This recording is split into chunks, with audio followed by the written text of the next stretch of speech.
Yo what's up guys, welcome my YouTube channel. और इस video में आप सभी को बताने वाला हूँ कि आपको मेटास्प्लॉइट को कैसे इस्तेमाल करना है। मतलब मेटास्प्लॉइट का एकदम स्टार्टिंग से लेके एंड तक, बेसिक से लेके एकदम एडवांस तक ट्यूटोरियल है, जिसके अंदर आपको मेटास्प्लॉइट से रिलेटेड सारी की सारी डाउट्स क्लियर हो जाएंगे। और एकदम बिगिनर फ्रेंडली वीडियो है। मतलब अगर आपने अभी तक मेटास्प्लॉइट, आपको ये सब चीज़ों के बारे में कुछ पता ही नहीं, तो भी आपको पता चल जाएगा। बस आपको उसके पहले जो कि काली लिनक्स चलाना आना होना चाहिए। मतलब कि आपको काली लिनक्स आना चाहिए। तो काली लिनक्स का भी हमने ट्यूटोरियल बना के रखा है। काली लिनक्स को ऐसे चलाया जाता है, फुल ट्यूटोरियल है। कुछ 40 मिनट्स में मैंने सीखा है काली लिनक्स कैसे चलाना है, तो उसकी लिंक डिस्क्रिप्शन में दे दूंगा, तो वो भी चेकआउट कर लेना। सो काली लिनक्स आता है, तो काली लिनक्स में आपको प्री इंस्टॉल मिल जाएगा मेटास्प्लॉइट। सो अगर आप कोई और लिनक्स यूज़ करते हो तो आप अपने हिसाब से उसे मैनुअली इंस्टॉल कर लेना। ठीक है, तो अभी डिस्कस करते हैं कि हम वीडियो के अंदर क्या सीखने वाले हैं। तो वीडियो के अंदर पहले तो हम इंट्रोडक्शन देखेंगे मेटास्प्लॉइट का, जो कि पूरा का पूरा थियरी पार्ट होने वाला है। फिर हम मेटास्प्लॉइट के टूल यूज़ करेंगे। तो मैं टूल के बस एक बार नाम बता देता हूँ। एक टूल है एमएसएफ वेनम। फिर उसके बाद हम एमएसएफ कंसोल सीखेंगे। एमएसएफ वेनम के अंदर हम पेलोड बनाना सीखेंगे, पेलोड को एनक्रिप्ट करना सीखेंगे। और एमएसएफ कंसोल के अंदर से हम जो कि पेलोड को सर्च करेंगे और जो कि सिस्टम वगैरह को भी हैक करेंगे। सो सिस्टम वगैरह को हैक करते वक्त हमको जो कि हमारी लैब की ज़रूरत पड़ेगी। तो लैब सेटअप में मैंने एक वीडियो बना के रखा है, कुछ 10 मिनट्स का आई थिंक वीडियो है, अप्रॉक्सीमेटली 10 मिनट्स का है। तो उसकी लिंक डिस्क्रिप्शन में दे दूंगा, तो वो भी आपको जाके चेकआउट कर लेना। लैब सेटअप में मैंने जो कि मेटास्प्लॉइटेबल नाम की एक मशीन को यूज़ किया अपने वर्चुअल बॉक्स के अंदर। तो अगर आपको उसको इंस्टॉलेशन वगैरह आता है, तो आप लैब सेटअप की पूरी वीडियो स्किप कर सकते हो। सो और इसके अलावा जो कि आपको एक चीज़ पता रहनी चाहिए कि यहाँ पर बाइंड कनेक्शन और यहाँ पर रिवर्स कनेक्शन क्या होता है। इस वीडियो में मैं इसके बारे में ज़्यादा डिटेल में बात नहीं करूँगा। बाइंड कनेक्शन और रिवर्स कनेक्शन की भी मैंने एक अलग सी वीडियो बना के रखी है, उसकी भी लिंक दे दूंगा डिस्क्रिप्शन में, चेकआउट कर लेना। ये कुछ प्री रिक्वायरमेंट्स थी इस वीडियो को समझने के लिए। और एक बात कहना चाहूँगा कि ये वीडियो जो कि मेरी प्रीवियस वीडियोज़ की मतलब एक कंबाइंड वीडियो है। मैंने प्रीवियस काफ़ी सारी मेटास्प्लॉइट की वीडियो बनाई थी, तो मैंने उसे एक ऑर्डर में अरेंज करके इस वीडियो को मैंने मतलब बनाया है। और ये वीडियो काफ़ी अच्छी है, पुरानी है, इस वजह से कुछ नहीं है। एकदम मैंने 2022 के अंदर ही इस वीडियो को बनाया था। और इस वीडियो में हम मेटास्प्लॉइट के अलावा फिर लास्ट में एक एक्स्ट्रा टॉपिक भी है जिसके बारे में बता रहा हूँ। हम एक पोर्ट लिसनिंग भी करने वाले हैं। हम पोर्ट फॉरवर्डिंग करने वाले हैं। मतलब कि हमने जो भी चीज़ें की यहाँ पर पेलोड्स वगैरह बनाए, उन पेलोड्स को कैसे हम इंटरनेट पे काम करवाना है। मतलब कि एक शॉर्ट में आपको बता देता हूँ कि हम एक पेलोड नाम की चीज़ बनाएंगे, जो कि एक मलिशियस फाइल होती है। हम उससे जो कि अपने टारगेट या विक्टिम के फ़ोन या फिर सिस्टम में भेजेंगे, जिससे कि हमें उसके पूरे सिस्टम का कंट्रोल मिल जाएगा। पर हम जो कि है अपने पूरे सेशंस में उस पेलोड का यूज़ अपने एनवायरनमेंट में करेंगे, अपने खुद के फ़ोन्स वगैरह में करेंगे, एक नेटवर्क के अंदर करेंगे। हम जो कि पोर्ट फॉरवर्डिंग वाली वीडियो में सीखेंगे कि उसको कैसे पूरे के पूरे इंटरनेट पे काम करवाना है। मतलब कि किसी को भी पेलोड भेजो, उसका सिस्टम हैक हो जाएगा, मतलब इंटरनेट पे, पूरे वाइड एरिया नेटवर्क पे। ठीक है, तो इसके अंदर कुछ नेटवर्किंग के टर्म्स, यहाँ पर नेटवर्किंग के टर्म्स वगैरह को यूज़ करूँगा मैंने नेटवर्किंग की भी एक अलग सी वीडियो बना के रखी है, तो उसे भी आप जाके चेकआउट कर सकते हो अगर आपको करनी है। अगर बेसिक नेटवर्किंग आती है आपको तो कोई बात नहीं, पर अगर कोई कंसेप्ट समझ में नहीं आता है, वीडियो में का कोई वर्ड समझ में नहीं आ जाता है, तो आप अलग से जाके उसके लिए गूगल वगैरह पे सर्च कर सकते हो। या फिर यहाँ पर मेरी नेटवर्किंग की वीडियो है, नेटवर्किंग का अगर आपको कोई पार्ट नहीं समझा तो उसे जाकर चेकआउट कर लेना। तो ठीक है, तो विद दिस यहाँ पर हमने सारी की सारी चीज़ें डिस्कस कर ली है जो कि ज़रूरी थी। और now without wasting any more time, let's begin the video.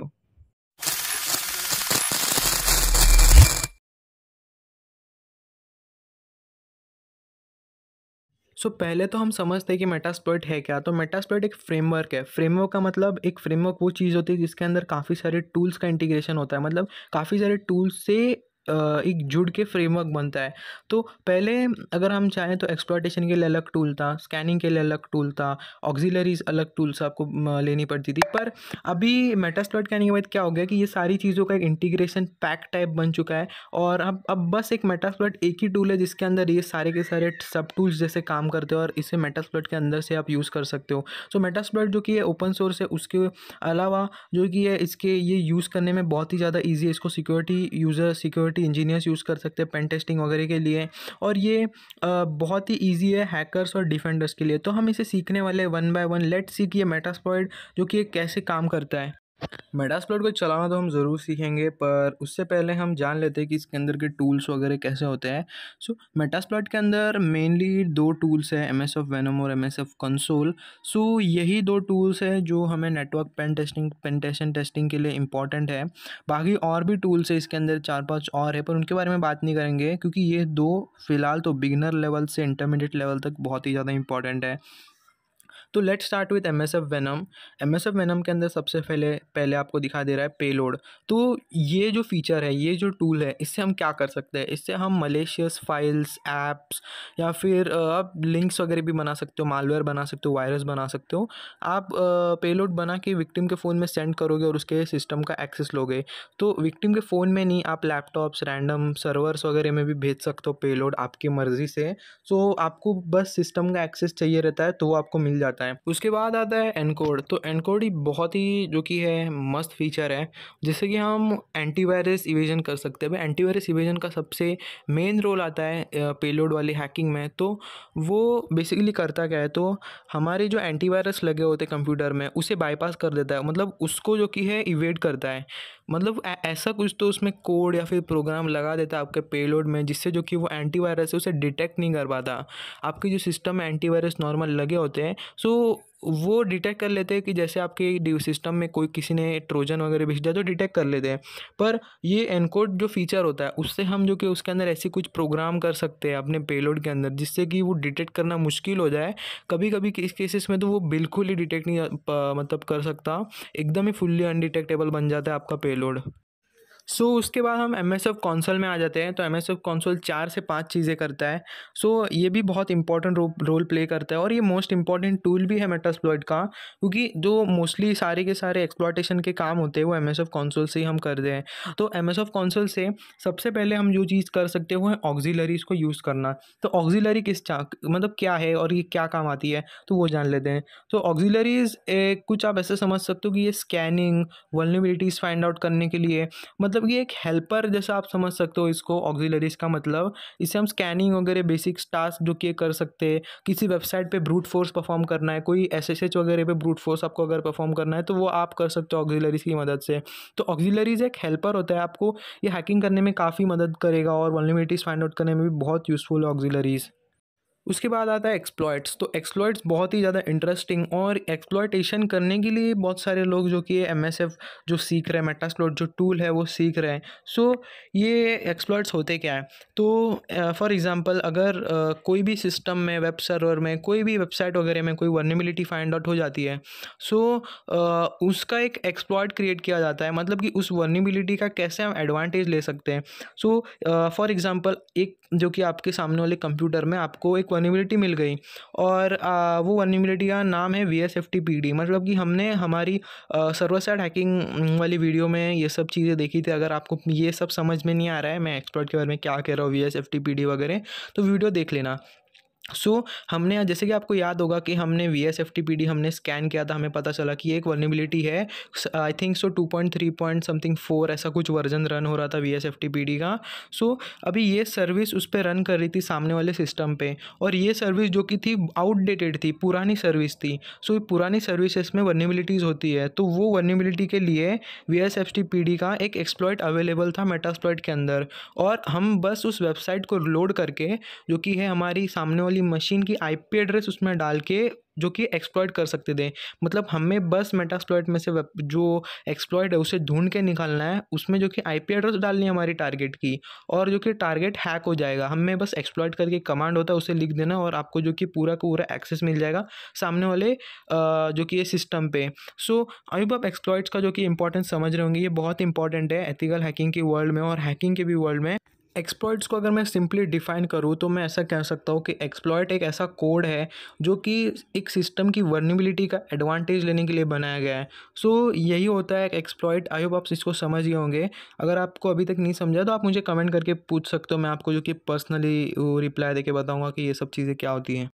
फिर गाइस आता है लिसनिंग। सो लिसनिंग भी बहुत इंपॉर्टेंट है। लिसनिंग से हम क्या कर सकते हैं, ये जो फीचर है उससे हम रिवर्स कनेक्शन जो हमारे कंप्यूटर पे आ रहे हैं उसके लिए सुन सकते हैं। तो अभी रिवर्स कनेक्शन क्या होता है, तो रिवर्स कनेक्शन बेसिकली अगर आपने किसी के विक्टिम के फ़ोन में पेलोड भेजा है, सिस्टम में पेलोड भेजा है, सो वो पेलोड जो कि आपसे एक रिवर्स कनेक्शन बनाएगा, अगर आपने उसमें ऑप्शन सेट किया है वैसे तो रिवर्स कनेक्शन वो बनाएगा। तो लिसनर जो होता है एमएसएफ कंसोल में, वो आपकी मशीन से लिसन करेगा, मतलब वो कनेक्शंस को कनेक्ट होने देगा आपके मशीन तक। सो लिसनर का रोल बहुत ही ज़्यादा इंपॉर्टेंट होता है हैकिंग में।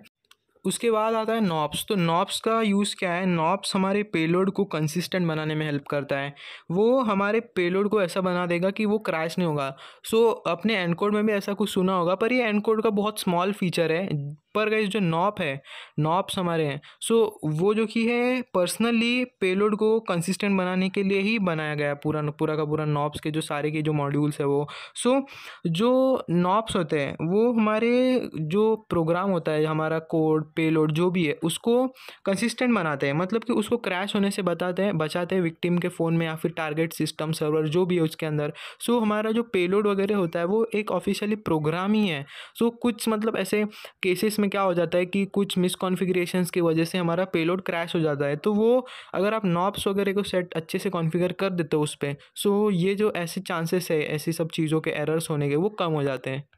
और गाइस अभी हमने नॉप्स वगैरह भी समझ गया, तो MS ऑफ कंसोल में नेटवर्क हैकिंग के पर्सपेक्टिव से ये 4 मेन थे MS ऑफ कंसोल के अंदर, ऑक्सिलरीज, एक्सप्लॉइट्स, लिसनिंग और नॉप्स। इसके अलावा भी एक है एक्सप्लॉइट का ही सेक्शन है वो, जिसे हम पोस्ट एक्सप्लॉइटेशन कहते हैं। तो पोस्ट एक्सप्लॉइटेशन में हम काफ़ी सारी चीज़ें कर सकते हैं। तो पहले तो पोस्ट एक्सप्लॉइटेशन का मतलब जान लेते हैं। पोस्ट एक्सप्लॉइटेशन में बेसिकली होता क्या है कि आपको कनेक्शन मिल चुका है, आपको विक्टिम के जो सिस्टम का एक्सेस मिल चुका है, आप उसके ऊपर कुछ चीज़ें कर पा रहे हो।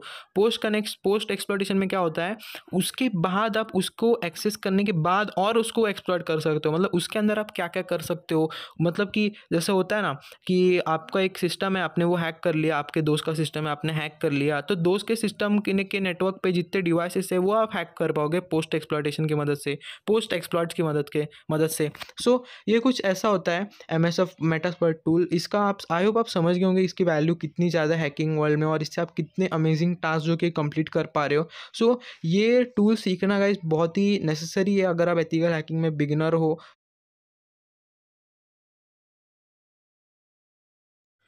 सबसे पहले तो यहाँ पर आपको MS of venom command structure दिखा दे रहा होगा, तो हम थोड़ी सी बातें कर लेते हैं MS ऑफ वेनम की जो कमांड कैसे होता है। तो यहाँ पर इसका एग्जांपल एक आपको नीचे दिखा दे रहा होगा, जो मैंने पूरा का पूरा कमांड डाला है। और सो पहले तो मैं आपको कमांड स्ट्रक्चर बताऊँगा, फिर आपको ये सब कुछ चीज़ें जो कि करके दिखाऊँगा कि कैसे क्या होता है, पेलोड कैसे बनता है वगैरह वगैरह। सो पहले बेसिक चीज़ें हम जो कि जान लेते हैं। MS ऑफ वेनम करते वक्त आपको सबसे पहले MS ऑफ वेनम लिखना होता है, जो कि हम मेटास्प्लॉइट या फिर हमारे टर्मिनल को बता दे कि हम MS ऑफ वेनम टूल को यूज़ करने वाले हैं। सो MS ऑफ वेनम के बाद आपको -p देना है। तो यहाँ पर नीचे एग्जाम्पल में देखो, एग्जाम्पल में एक मैंने पूरा का पूरा कमांड दे दिया, तो उसको रेफ़र करो। -p से हम क्या कर देते हैं कि हम स्पेसिफाई करते हैं कि वो एक पेलोड बना, कि हम कहते हैं मेटास्प्लॉइट को, भाई देख हम पेलोड बनाने आए हैं, तो -p का ऑप्शन दे के मेटास्प्लॉइट समझ जाता है कि इसको पेलोड बनाना है। तो -p आपको देना है। p के आगे पेलोड के ऑप्शंस देने हैं, मतलब कि आपको किस चीज़ के बारे में पेलोड बनाना है, कैसा पेलोड बनाना है, पेलोड का कनेक्शन क्या होने वाला है, तो उसके बारे में आपको बताना है उसके आगे। सो पहले तो आपको पेलोड का OS बताना है। OS मतलब कि कौन से ऑपरेटिंग सिस्टम के लिए आप बना रहे हो। तो यहाँ पर फॉर एग्जांपल मैंने नीचे विंडोज़ के लिए बनाया है, तो देख सकते हो। तो ऐसे ही आपको अगर एंड्रॉयड के लिए बनाना है तो एंड्रॉयड दे सकते हो, लाइनक्स के लिए बनाना है तो लाइनक्स दे सकते हो, और विंडोज़ या फिर कोई और मैक वगैरह के लिए देना है तो आप वो जो स्पेसिफिक चीज़ें उनके लिए उनके ऑपरेटिंग सिस्टम का नाम आप दे सकते हो वहाँ पर। और उसके बाद यहाँ पर मैंने /मेटरप्रेटर दे दिया है। तो मेटरप्रेटर देने का बहुत ही एक मस्त अच्छा रीज़न है कि मेटरप्रेटर से हम काफ़ी सारी चीज़ें कर सकते हैं जो कि नॉर्मल सेल से नहीं कर सकते। तो मैं ये सब क्या कह रहा हूँ, अगर आपको सेल और मेटरप्रेटर नहीं समझ रहा है तो एक शॉर्ट आपको बता देता हूँ, छोटे कन्वर्सेशन में आपको बता देता हूँ। सेल मतलब कि आप टर्मिनल बोल सकते हो, पर एक मेटरप्रेटर जब हम कहते हैं तो मेटरप्रेटर में काफ़ी सारे ऑप्शन आते हैं, जैसे कि विक्टिम के फ़ोन पे आप जो कि अपनी कोई भी ऑडियो फाइल चला दो, कोई भी भयानक सी ऑडियो फाइल चला दो, आप पेलोड भेजोगे और वो ऑडियो फाइल, वो चाहे विक्टिम कुछ भी कर रहा है, गाना सुन रहा है अपनी, तो आपको उसकी जो कि आप अपनी उसकी जगह पे अपनी ऑडियो फाइल चला सकते हो। या फिर विक्टिम बस अपना फ़ोन बंद रखा है तो आप जो कि मेटरप्रेटर की मदद से उसके अंदर ही जो कि ऑडियो फाइल चला सकते हो, बंद फ़ोन में गाना बजना चालू, और आपकी मर्ज़ी से आप कुछ भी कह कह के ऑडियो फाइल डाल सकते हो। या फिर विक्टिम के फ़ोन का स्क्रीनशॉट ले सकते हो, विक्टिम क्या कर रहा है पता कर सकते हो, विक्टिम की लोकेशन निकाल सकते हो, विक्टिम के डिवाइस के बारे में सारी इन्फॉर्मेशन है वो निकाल सकते हो। तो मेटरप्रेटर से वो सारी चीज़ें हम कर सकते हैं जो हम एक नॉर्मल सेल से नहीं कर सकते। सो शेल आप मेटरप्रेटर की जगह पे शेल भी लिख सकते हो। शेल लिखने से बेसिकली आपको टर्मिनल मिल जाएगा, फिर आप जो कि उसके अंदर कमांड्स डाल सकते हो बेसिक, जैसे कि हम विंडोज़ में डालते आ रहे हैं अभी तक। सो वैसे वाले कमांड आप चीज़ें कर सकते हो शेल डाल के, और जो कि एडवांस चीज़ें थोड़ी मेटरप्रेटर से कर सकते हो। पर इतना याद रखना कि मेटरप्रेटर में सारे के सारे शेल के कमांड्स नहीं चलेंगे। तो अगर ऐसी कोई स्पेसिफिक चीज़ है जो कि आप बस शेल की मदद से कर सकते हो, तो आपको शेल डालना है। पर मैक्सिमम चीज़ जो कि मेटरप्रेटर कर देता है, जो कि बहुत ही एडवांस चीज़ें होती है। सो आई होप आप समझ गए होंगे शेल और मेटरप्रेटर का डिफरेंस। सो उसके बाद आपको लिखना है कनेक्शन। तो कनेक्शन बेसिकली क्या होता है, तो कनेक्शन दो टाइप्स के हैं, एक होता है रिवर्स कनेक्शन, एक होता है बाइंड कनेक्शन। रिवर्स कनेक्शन में क्या होने वाला है कि आप अब अगर रिवर्स कनेक्शन यूज़ करते हो तो आप विक्टिम के फ़ोन में पेलोड सेंड करोगे, तो विक्टिम आपसे वापस कनेक्ट करेगा। उसकी कॉन्ट्ररी जो बाइंड कनेक्शन होता है, उसमें क्या होगा कि आपको जो कि पर्सनली विक्टिम के फ़ोन पे कनेक्शन बनाना होगा। तो बाइंड कनेक्शन का एक बहुत ही जो कि गंदा वाला एक फ्लॉ है, वो है कि अगर विक्टिम के फ़ोन के ऊपर ज़्यादा सिक्योरिटी होगी, या फिर विक्टिम के फ़ोन के ऊपर फायरवॉल वगैरह होंगे, जो कुछ भी होंगे, तो उसको आप बाईपास नहीं कर पाओगे। मतलब कि विक्टिम का फ़ोन है, आपको रोक लेगा। पर गाइस बाइंड कनेक्शन में ऐसा कुछ, जो कि रिवर्स कनेक्शन में ऐसा कुछ नहीं होने वाला। रिवर्स कनेक्शन में विक्टिम फ़ोन को वो जो पेलोड को इंस्टॉल करेगा, चलाएगा, लिंक को खोलेगा, जो कुछ भी करेगा, पर जैसे वो लिंक को खोलेगा या और उस जो कि ये स्पेसिफिक पेलोड को ओपन करेगा, तो उसके फ़ोन से आपके कंप्यूटर में रिवर्स कनेक्शन बनेगा। सो गाइस फायरवॉल का तो कुछ नहीं हुआ, आपके कंप्यूटर पे आप जो कि अपना पोर्ट लिसनिंग करते बैठे बैठे रहोगे, मतलब आप जो कि वेट करते रहोगे सो कि वो कभी कनेक्शन बना रहा है, तो जो कि कनेक्शन ईजिली बन जाएगा। सो अब आप कनेक्शन भी समझ गए होंगे। फिर उसके बाद आपको होस्ट और पोर्ट देना है। तो अगर आप रिवर्स कनेक्शन बना रहे हो तो सिंपली आपको जो कि है एल होस्ट देना है, मतलब कि लोकल होस्ट। लोकल होस्ट मतलब हमारी पर्सनल आईपी, और एल पोर्ट दे देना है जो कि लोकल पोर्ट, जिसके ऊपर आपको विक्टिम से आ रहे हुए कनेक्शंस जो कि है सुनने हैं। सो अगर आप बाइंड पेलोड बनाते हो, अगर बाइंड कनेक्शन वाला पेलोड बनाते हो, तो आपको आर होस्ट और आर पोर्ट देना है। आर होस्ट मतलब रिमोट होस्ट, विक्टिम का जो कि है आपको आईपी देनी है आर होस्ट में, और आर पोर्ट में जो कि विक्टिम के पोर्ट का आपको ये देना है, जो विक्टिम का पोर्ट नंबर देना है। सो और उसके बाद जो कि आपको -F देना है फॉर्मेट के लिए। तो इन द सेंस यहाँ पर आपको दिखाई दे रहा होगा एग्जाम्पल में कि -F में हमने EXE चूज़ किया है, क्योंकि विंडोज़ में मोस्टली जो फाइल्स रन होती है, या फिर विंडोज़ में फ़ाइल जो रन ही होती है मेनली, जो कि सबसे ज़्यादा, वो EXE फाइल्स होती हैं, जो एप्लीकेशंस वगैरह होते हैं। तो पाइथन वगैरह की स्क्रिप्ट यहाँ पर कौन इतने चलाते बैठने वाला है विंडोज़ में टर्मिनल वगैरह खुल के, तो वो सब हमें नहीं करना है। तो यहाँ पर आप EXE फाइल सिंपली बनाओगे फॉर्मेट डाल के, एंड्रॉयड के लिए APK और लाइनक्स के लिए ELF फाइल। तो लाइनक्स वगैरह के लिए हम अब आगे जो कि जानेंगे क्या क्या जो कि सिस्टम होता है, कैसे काम करता है, सारी चीज़ें। तो -F में आपको फॉर्मेट लिख देना है, और उसके बाद -O, -O, सॉरी, हाँ मैं माइनस बोल दे रहा हूँ गलती से, तो हाइफन होता है उस साइन का नाम। तो -O में आपको फाइल का आउटपुट सिलेक्ट करना है कि आपको रिजल्ट बन के आने के बाद वो कैसी दिखनी चाहिए। तो हम सिंपली जो कि है अपने कोई भी कुछ भी नाम डाल सकते हैं, ABCD, फिर कुछ भी विंडोज़ वगैरह कुछ भी नाम डालो, और उसके आगे .exe डाल दो, तो जो कि पेलोड आपका बन जाएगा। और वो डाल के आपको एंटर कर देना है, तो आपका पेलोड बन जाएगा। सो यहाँ पर इसके मतलब इसके अलावा भी काफ़ी सारी चीज़ें हैं जो इसमें आप कर सकते हो, पर ये वीडियो काफ़ी लंबी हो जाएगी तो मैं बताऊंगा नहीं। पहले तो मैं आपको ये सारी चीज़ों का प्रैक्टिकल करके दिखा रहा हूँ। इस वीडियो में हम जो कि 3 ऑपरेटिंग सिस्टम का पेलोड बना के देखेंगे, विंडोज़, लाइनक्स और एंड्रॉयड। और नेक्स्ट वीडियो में हम जो कि उनमें एनकोडर्स वगैरह का यूज़ करेंगे। सो वीडियो को एंड तक देखना। सो अभी हम यहाँ पर हमारे टर्मिनल पे आ चुके हैं, और मैं अभी आपको बताऊँगा कि आपको यहाँ पर पेलोड कैसे बनाना है। तो मैंने कुछ बेसिक्स आपको स्टार्टिंग में बता दिया है। सो यहाँ पर मैंने एक बड़ा सा कमांड डाल देता हूँ। एक सेकंड, ये जो कमांड दिख रहा है, यही एक बेसिक विंडोज़ का पेलोड बनाने का कमांड है, जिसमें कि जैसे कि हमने पहले देखा था कि हम MSFNM डालते हैं कोई भी पेलोड बनाने के लिए। फिर यहाँ पर एक -P करके ऑप्शन देते हैं, कि ये ऑप्शन देते हैं कि हम लोग बता रहे हैं कि उसको हमें पेलोड बनाना है। एक पेलोड बनाने का मतलब कमांड दे रहे हैं, हम उसे स्पेसिफाई कर रहे हैं कि तो हमारे लिए पेलोड बना। फिर हम देखेंगे कि हमें कौन सा ऑपरेटिंग सिस्टम के लिए पेलोड बनाना है, तो उसलिए हम विंडोज़ लिख दिया। हमें फॉर एग्जांपल विंडोज़ अगर बनाना है, विंडोज़ का पेलोड बनाना है तो विंडोज़ लिखेंगे, एंड्रॉयड का बनाना है तो एंड्रॉयड लिखेंगे। फिर यहाँ पर हमने मेटरप्रेटर रखा है।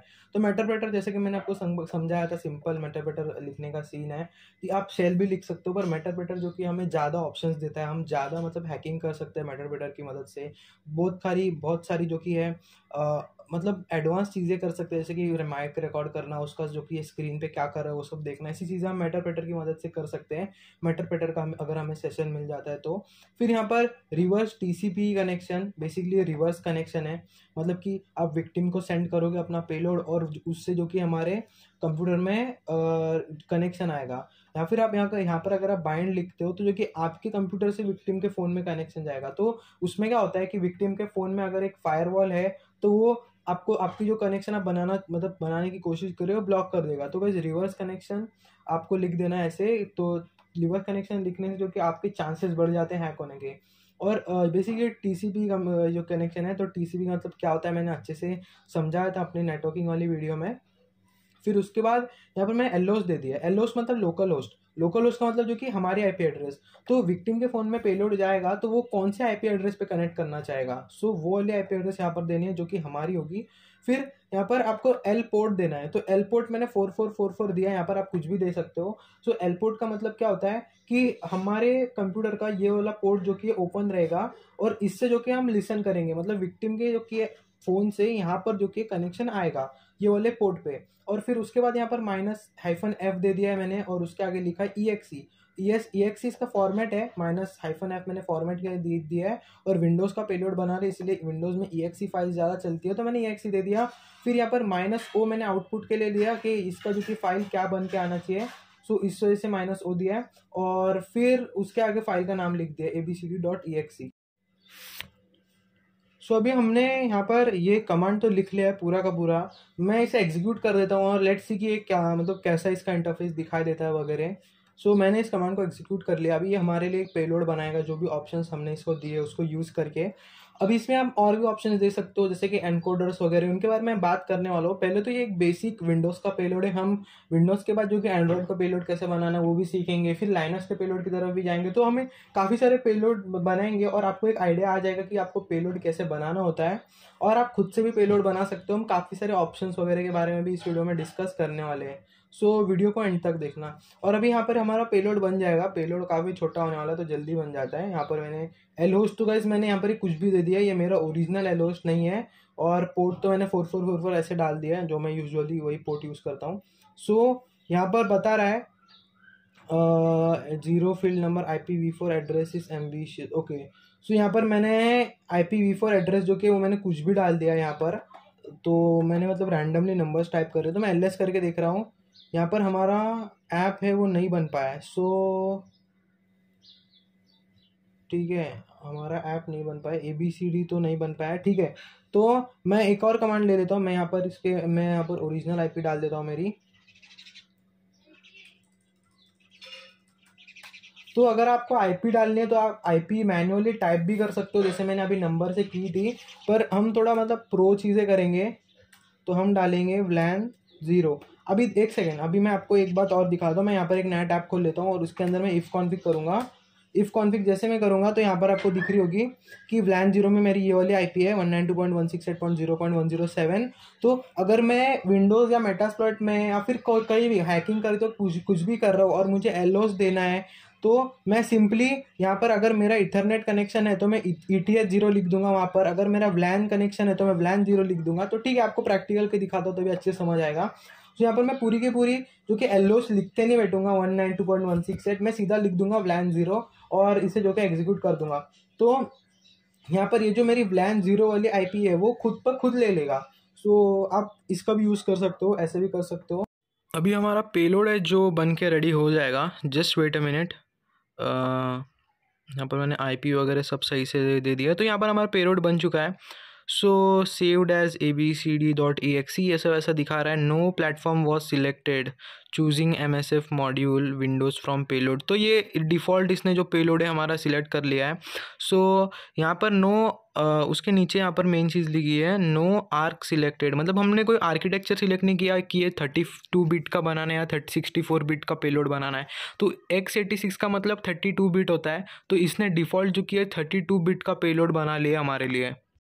अभी मैंने ये पेलोड को एक अलग से फ़ोल्डर में डाल दिया। तो हम जो भी पेलोड इस वीडियो में बना रहे हैं वो सारे पेलोड को हम एक फ़ोल्डर में डालेंगे। तो आप भी ऐसी प्रैक्टिस करना, जैसे कि मैं यहाँ पर एक-एक करके आपको पेलोड्स बना के दिखा रहा हूँ। अभी हम हमारा नेक्स्ट पेलोड बनाएंगे जो कि होगा लाइनक्स के लिए। तो यहाँ पर मैं हमारे पिछले कमांड्स जो कि लिख लेता हूँ। तो जो लास्ट कमांड होते हैं अगर वो आपको लिखने हैं तो आप अपने कीबोर्ड की जो एरोज़ होती है उसका अपर एरो यूज़ कर सकते हो, अपर एंड लोअर एरो कमांड्स को, जो कि है जो लास्ट कमांड्स और जो आपने आगे वाले कमांड्स दिए उनका यूज़ करने के लिए।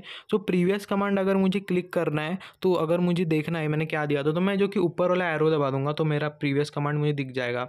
तो यहाँ पर ये विंडोज़ वाला जो कमांड दिया है वो दिख गया है। तो अभी आपको इसमें कुछ चेंजेस करने हैं इसको लाइनक्स का बनाने के लिए। सबसे पहले तो आपको ऑपरेटिंग सिस्टम का नाम चेंज कर देना, जो कि लाइनक्स।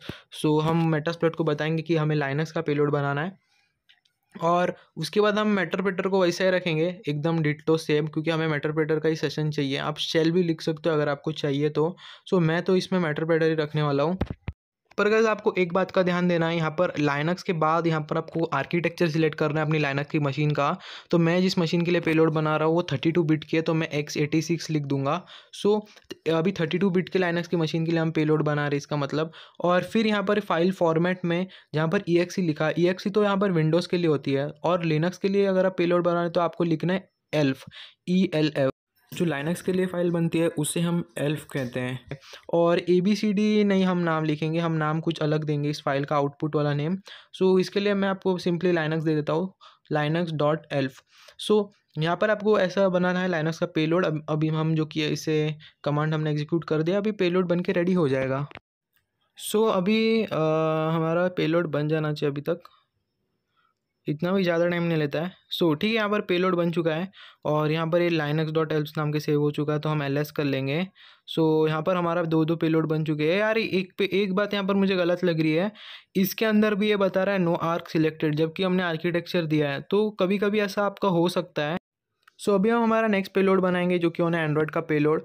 एंड्रॉयड के पेलोड बनाने के लिए हमने पुराना कमांड लिख लिया है, और यहाँ पर अभी मैं अपनी जो फाइल फॉर्मेट होती है यहाँ पर उसे कट कर दूंगा।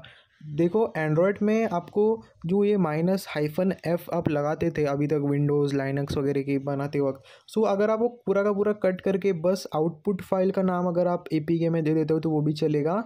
ऐसा कुछ मैंडेटरी नहीं है एंड्रॉयड में। आप विंडोज़ में भी ऐसा करके ट्राई कर सकते हो, कभी कभी एरर्स आ जाते हैं। यहाँ पर मैं android.apk लिख रहा हूँ हमारे आउटपुट का नाम, और यहाँ पर अब LAN 0 L पोर्ट जो कि वो आप वैसे ही रहने देना। साइड में जो x86 आर्किटेक्चर लिखा है, एंड्रॉयड में हम वैसे फ़िलहाल तो आर्किटेक्चर नहीं देते मेटरप्रेटर में। एंड्रॉयड के लिए कुछ अलग ऑप्शंस दे सकते हो, वो मैं कभी बाद में सिखाऊंगा। मैं तो फ़िलहाल उसे कट करने वाला हूँ, तो मैं इसे जाके कट कर लेता हूँ। हम अपना डिफ़ॉल्ट पेलोड यूज़ करेंगे, और लाइनक्स की जगह पे आपको एंड्रॉयड लिख देना है, क्योंकि हम एंड्रॉयड का पेलोड बना रहे हैं, और उसके आगे आपको स्लैश डाल देना है। ये बेसिकली कमांड है एंड्रॉयड का जो कि सबसे ईजी है। और एंड्रॉयड का जो पेलोड होता है वो अच्छा खासा पेलोड होता है। हमें मतलब हम ठीक ठाक चीज़ें कर सकते हैं एंड्रॉयड के पेलोड से भी। जो मेटरप्रेटर सेशन होता है, आपने हमारी अगर मैंने एक वीडियो बनाई थी सबसे पहले एथिकल हैकिंग सीरीज स्टार्ट करने से पहले, जिसके अंदर मैंने मेटास्प्लॉइट को यूज़ करके दिखाया था। एंड्रॉयड हैकिंग ओवर वैन नाम था उस वीडियो का। उस वीडियो की लिंक मैं डिस्क्रिप्शन में प्रोवाइड कर दूंगा, तो वो आप जाके चेकआउट कर सकते हो। उसके ऊपर मैंने ऐसा ही एक पेलोड एंड्रॉयड का बनाया था, और सबसे मेन चीज़ तो मैंने उसे यूज़ करके भी दिखाया था। वो बेस्ट चीज़ है। हमारा पेलोड आप जैसे कि देख सकते हो बन चुका है। तो यही कुछ तरीके हैं लिनक्स, एंड्रॉयड और विंडोज़ के पेलोड बनाने के। इस वीडियो में हम जो कुछ भी सीखने वाले हैं वो सब मैंने सामने लिख लिया है। पहले तो हम लिस्ट ऑफ पेलोड्स देखेंगे जो कि मेटास्प्लॉइट में अवेलेबल है, तो कितने सारे पेलोड्स वगैरह हैं। फिर उसके बाद हम आर्किटेक्चर के बारे में देखेंगे कि ये पेलोड कौन से आर्किटेक्चर के मतलब कौन से आर्किटेक्चर से हम कौन कौन से पेलोड वगैरह बना सकते हैं। आर्किटेक्चर्स माने 32 बिट 64 बिट जो आपके कंप्यूटर्स फिलहाल में यहाँ पर एंड्रॉयड में भी आने लगा है। 2021 में I think 64 bit Android release हुआ था फर्स्ट टाइम। यहाँ पर लिस्ट ऑफ आर्किटेक्चर्स देखेंगे, फिर लिस्ट ऑफ प्लेटफॉर्म्स देखेंगे कि ये विंडोज़, एंड्रॉयड, लाइनक्स कितने सारे प्लेटफॉर्म्स पे चल सकता है, या कि ये iOS पे भी हमें पेलोड्स मिलने वाले हैं काफ़ी सारे। और लिस्ट ऑफ पेलोड फॉर्मेट जो exe होता है, py होता है, APK फॉर्मेट्स होते हैं, वो सब देखेंगे। फिर एनकोडिंग पेलोड्स, ये सबसे मेन टॉपिक है इस वीडियो का। एनकोडिंग पेलोड मतलब सिंपल अगर मैं समझाऊँ तो हम पेलोड को एनकोड करेंगे। एनकोड मतलब कि उसे एनकोड करने से होगा क्या, एक तो वो पेलोड हमारे विक्टिम के फ़ोन में जाने के बाद वो एकदम कम क्रैश होगा, और उसके अलावा वो थोड़ा-सा एंटीवायरस इवेजन का काम कर देता है। मतलब कि आपकी विक्टिम के फ़ोन में जो एंटीवायरस लगा होगा उससे आपको बचाने के, मतलब एंटीवायरस जो कि ये डिटेक्ट कर लेता है अगर मालवेयर, वायरस, ट्रोजन जो भी आ जाए आपके फ़ोन में, तो एंटीवायरस जो कि डिटेक्ट कर लेता है, तो उससे जो कि थोड़ा-सा बचाएगा। ऐसा मत समझ लेना कि ये काम अपना सब कुछ कर देगा, एकदम ही 100% कर ही देगा। सो एन्कोडिंग उसके लिए नहीं बना होता है, एन्कोडर्स जो होते हैं। और उसके नीचे एक और फीचर आता है 6 नंबर पे मैंने लिखा है एन्क्रिप्टिंग पेलोड। सो ये जो पूरा का पूरा फीचर है वो एंटीवायरस इवेजन के ऊपर ही बना है। सो यहाँ पर मैंने एवी करके लिखा है, एवी मतलब एंटीवायरस इवेजन। सो यहाँ पर ये एन्क्रिप्टिंग जो होता है फीचर, उससे हम पूरा का पूरा एंटीवायरस इवेजन देखने वाले हैं कि कौन से एन्क्रिप्टर्स वगैरह को यूज़ करना है, कैसे क्या-क्या करना है, वो सब देखेंगे। सो पहले तो अपना टर्मिनल खोल लूँगा और उसके अंदर कमांड दूँगा एमएसएफ वेनम, उसके बाद हाइफ़न, हाइफ़न के बाद एल, और उसके बाद मैं पेलोड्स लिख दूँगा। सो एल का मतलब सिंपली होता है कि लिस्ट, और ये हम मेटास्प्लॉइट को कमांड दे रहे हैं कि एमएसएफ वेनम को कमांड दे रहे हैं कि हमें पेलोड्स की जो कि है तो लिस्ट दिखा। जितने भी पेलोड्स अवेलेबल है एमएसएफ वेनम के अंदर, वो सारे जो कि है पेलोड्स की लिस्ट हमें मिल जाएगी MSF venom minus L payloads लिखने के बाद। सो यहाँ पर एक कमांड एग्जीक्यूट कर दिया और अभी हमें रिजल्ट्स भी दिखा देने को मिल जाएंगे। सो ठीक है, यहाँ पर हमारी लिस्ट आ चुकी है और यहाँ पर काफ़ी सारे पेलोड्स दिखा देने को मिल जा रहे हैं। सो यहाँ पर ये काफ़ी बड़ी लिस्ट है, अगर मैं स्क्रॉल करने बैठ जाऊँगा तो बहुत टाइम लग जाएगा। सो मैं जल्दी जल्दी स्क्रॉल कर देता हूँ, सब कुछ पढ़ रहा नहीं हूँ। सो यहाँ पर ये विंडोज़ के लिए मुझे पेलोड्स दिखा दे रहे हैं, फिर लाइनक्स के लिए होंगे, फिर एंड्रॉयड के लिए भी होंगे उसके ऊपर। तो मैं फटफट इसे स्क्रॉल करके आपको दिखा देता हूँ। मैंने यहाँ पर वीडियो की स्पीड बढ़ा दी है, तो मैं जल्दी जल्दी स्क्रॉल कर रहा हूँ। यहाँ पर काफ़ी सारे विंडोज़, पाइथन, पीएचपी से बने हुए पेलोड्स यहाँ पर दिखा दे रहे हैं। फिर यहाँ पर लाइनक्स के लिए पेलोड्स है, रिवर्स टीसीपी, मेटरप्रेटर, सारे के सारे पेलोड्स यहाँ पर अवेलेबल है। सो यहाँ पर ये सीएमडी के लिए अवेलेबल है, जो कि विंडोज़ का टर्मिनल होता है। और यहाँ पर ये काफ़ी सारे एडवांस पेलोड्स हैं। ऊपर आपको iOS के पेलोड भी देखने को मिल जाएंगे। सो अभी आपको दिखाने वाला हूँ आगे iOS को पेलोड्स। सो यहाँ पर इस CMD के लिए सबसे ज़्यादा पेलोड्स हैं, और यहाँ पर एंड्रॉयड के लिए भी इतने सारे पेलोड्स यहाँ पर दिखाई दे रहे हैं आपको। सो नीचे देखो, ये नीचे एप्पल का भी दिखाई दे रहा है, एप्पल iOS आर्क 64। सो ये इतने सारे पेलोड्स हैं, तो आप समझ गए होंगे कि आपको पेलोड्स कैसे देखने हैं। सो अभी मैं यहाँ पर लिस्ट ऑफ आर्क दिखा देता हूँ आपको, जो कि मेटास्प्लॉइट में है। तो इन सारे आर्किटेक्चर्स के पेलोड आप बना सकते हो। सो यहाँ पर एमएसएफ वेनम माइनस एल और ARCHS लिख देता हूँ और एंटर कर देता हूँ। सो एल का मतलब लिस्ट है यहाँ पर भी, और ARCHS जो कि आर्क से उसका मतलब आर्किटेक्चर्स। तो ये लिखने के बाद मुझे लिस्ट मिल जाएगी। यहाँ पर ये आर्क x86 जो 36 बिट और 64 बिट यहाँ पर आपको दिखाई दे रहे हैं। उसके बाद रूबी, पाइथन, यहाँ पर ये मेनली तो जो 3 नीचे दिखाई दे रहे थे 64 और 86 वो यूज़ करते हैं। और यहाँ पर ये पाइथन वगैरह के लिए, फायरफॉक्स के लिए यहाँ पर ये काफ़ी सारे जो कि है आर्किटेक्चर्स यहाँ पर दिखाई दे रहे हैं। सो अब आप समझ गए होंगे आर्किटेक्चर का यूज़। उसके बाद जो कि हम देखेंगे उसके प्लेटफ़ॉर्म्स देखने वाले हैं। सो हम मैं एमएसएफ वेनम माइनस एल और उसके आगे प्लेटफ़ॉर्म्स लिख देता हूँ। सो इससे क्या होगा कि मुझे पता चल जाएगा कि कौन से प्लेटफ़ॉर्म के लिए पेलोड्स अवेलेबल है मेटास्प्लॉइट के अंदर। So MSF venom minus L platforms, तो प्लेटफ़ॉर्म्स की जो लिस्ट निकल के मिल जाएगी हमें। माइनस एल का मतलब जो लिस्ट ही होता है मेटास्प्लॉइट के अंदर। सो हमें यहाँ पर लिस्ट मिल चुकी है। यहाँ पर विंडोज़ अननोन भी दिखा दे रहा है, तो ठीक है, उसके बारे में बात नहीं करेंगे। फिर यहाँ पर काफ़ी सारे हैं। सो एप्पल के लिए भी है, जैसे यहाँ पर देख सकते हो, और एंड्रॉयड के लिए तो ऑफ कोर्स है ही। और ये फायरफॉक्स के लिए बना है, ब्राउज़र वगैरह के लिए। और जावास्क्रिप्ट का भी है, पीएचपी, पाइथन, विंडोज़ सब के लिए है। सो आई होप आप समझ गए होंगे कि मैं क्या कहना चाहता हूँ। तो यहाँ पर मैं वापस टर्मिनल में आ चुका, मैंने टर्मिनल क्लियर कर लिया है। अभी मैं आपको बताऊंगा कि लिस्ट ऑफ फॉर्मेट कैसे देखना है। तो आपको वही कमांड डालना है, एमएसएफ वेनम हाइफन एल, और उसके आगे फॉर्मेट्स लिख देना है। तो जो भी फॉर्मेट्स अवेलेबल है पेलोड बनाने के लिए, जिन जिन फॉर्मेट्स में हम पेलोड बना सकते हैं वो सब कुछ दिख जाएंगे यहाँ पर हमें। So just wait a minute, और यहाँ पर हमें दिख चुके हैं यहाँ पर फॉर्मेट्स वगैरह, पावर शेल, पाइथन, रूबी, और यहाँ पर गो, ठीक है, सी लैंग्वेज है। ऊपर आपको और मिलेंगे, आप वो भी चेकआउट कर सकते हो। तो मैं फ़िलहाल यहीं रुक रहा हूँ। सो अभी हम वीडियो के मेन पार्ट की तरफ जाएंगे, जो कि एनकोडर्स और एनक्रिप्टर्स के। और सो अगर पहले तो हम यहाँ पर लिस्ट ऑफ एनकोडर्स देख लेते हैं। एनकोडर्स सिखाने वाला हूँ तो पहले हम लिस्ट देख लेते हैं कि एनकोडर्स क्या है, कैसे, जो कि कितने सारे हैं। सो उससे हमें जो कि अच्छी खासी आइडिया आ जाएगी एनकोडर्स के बारे में। सो एनकोडर्स का हम यूज़ करने वाले हैं हमारे पेलोड को कंसिस्टेंट बनाने के लिए, मतलब कि वो पेलोड हमारे विक्टिम के फ़ोन में क्रैश ना हो। सो और जो कि एंटीवायरस इवेजन भी थोड़ा सा कर सकता है वो। सो यहाँ पर एक पेलोड यहाँ पर एक्सेलेंट रैंक वाला दिखाई दे रहा है, X86 शिकाता गानाई। तो यहाँ पर ये काफ़ी अच्छा जो कि है, मोस्टली इसे ही लोग यूज़ करते हैं, क्योंकि guys इसका जो रैंक है वो एक्सेलेंट है। बाकी भी काफ़ी सारे यहाँ पर ऊपर दिखाई दे रहे हैं, ऊपर से नीचे तक। तो आप उनमें से कोई भी यूज़ कर सकते हो जो आपको चाहिए। सो मैं जिसका यूज़ करके दिखाने वाला वो तो वही वाला है, शिकाटा गानाई, ये वाला यहाँ पर जो दिखाई दे रहा है आपको। So let's use it. मैं इसे अपने विंडोज़ के पेलोड में लगा के दिखाने वाला हूँ। सो यहाँ पर मैं कमांड डाल देता हूँ, जो कि हमारे विंडोज़ की पेलोड बनाने वाली कमांड है, msvenom-p, जो हमने पहले देखी थी। आपने वीडियो नहीं देखी तो जाकर देख लो। तो मैं इसका आउटपुट नेम चेंज कर देता हूँ और यहाँ पर लिखूँगा encode1.exe। आप कुछ भी दे सकते हो आपकी मर्ज़ी से। उसके बाद मैं थोड़ा कमांड में पीछे आ जाता हूँ और यहाँ पर ये एलोस के पहले मैं लिखूँगा एनकोडर्स का जो होता है। सो यहाँ पर एनकोडर्स अगर आपको स्पेसिफाई करना है तो आपको कमांड में -e लगाना होता है। सो ऐसा आप एनकोडर को स्पेसिफाई करते हो। फिर उसके बाद यहाँ पर आपको एनकोडर्स लिखने के बाद आपको उस जो कि एनकोडर का नाम लिख देना है, -e के बाद जो -e आपने लिखा उसके बाद आपको एनकोडर का नाम लिख देना है, जिसको आपको डालना है आपके पेलोड में। सो आपको इतना ही करना है अगर आपको एक पेलोड को सिंपली एनकोड करना है बस। अगर एनकोड से बेसिकली होता क्या है कि हमारे एप्लीकेशन पे एक लेयर जैसी चढ़ जाती है, जिससे कि हमारा जो एप्लीकेशन है क्रैश कम होता है और एंटीवायरस इवेजन में थोड़ी बहुत हेल्प कर देता है। तो मैंने यहाँ पर एंटर क्लिक कर दिया, हमारा कमांड एग्जीक्यूट कर दिया और हमारा पेलोड जो कि अभी बन जाएगा। यहाँ पे हमें रिज़ल्ट दिखाई दे रहा है। सो आप देख सकते हो यहाँ पर नो आर्क सिलेक्टेड, प्लेटफॉर्म वगैरह सिलेक्टेड, वो सब दिखा रहा है। सो पर फाउंड वन कंपेटिबल एनकोडर्स ऐसा दिखा दे रहा है, अटेम्प्टिंग पेलोड विथ 1 इटरेशंस। सो ठीक है, अभी 1 इटरेशन मतलब इसने इसके ऊपर जो कि एक ही लेयर लगाई है। इटरेशंस मतलब कितने बार अगर आपको जो कि उसे एंटर करना है। तो इटरेशन इज इक्वल टू 0 है, डिफ़ॉल्ट इसने एक जो कि ये लेयर लगा देता है। तो हम जो कि इसके ऊपर मल्टीपल इटरेशन लगाने वाले हैं। तो मैं वापस से पुराना वाला कमांड लिख देता हूँ और उसके आगे मल्टीपल इटरेशंस लगाने के लिए आपको अपने जो एनकोडर अपने यूज़ किया है उसके आगे आके आपको कितने इटरेशंस लगाने हैं वो स्पेसिफाई करना है। तो उसके लिए हम -i लिखेंगे, मतलब कि हम इटरेशन स्पेसिफाई कर रहे हैं, और उसके आगे नंबर ऑफ़ टाइम्स, मतलब उसके ऊपर कितने बार रिपीटेडली लेयर्स लगानी है। तो यहाँ पर 10-15 आपको जो देना दे सकते हो। मैं फ़िलहाल 15 दे रहा हूँ और मैं एंटर कर दूँगा। सो गाइज़ मैं इसमें कुछ चेंजेस करना चाहता हूँ, जो कि हमने encode1.exe नाम रखा है, पर इस नाम से पहले से एक फ़ाइल जो कि बनी हुई है।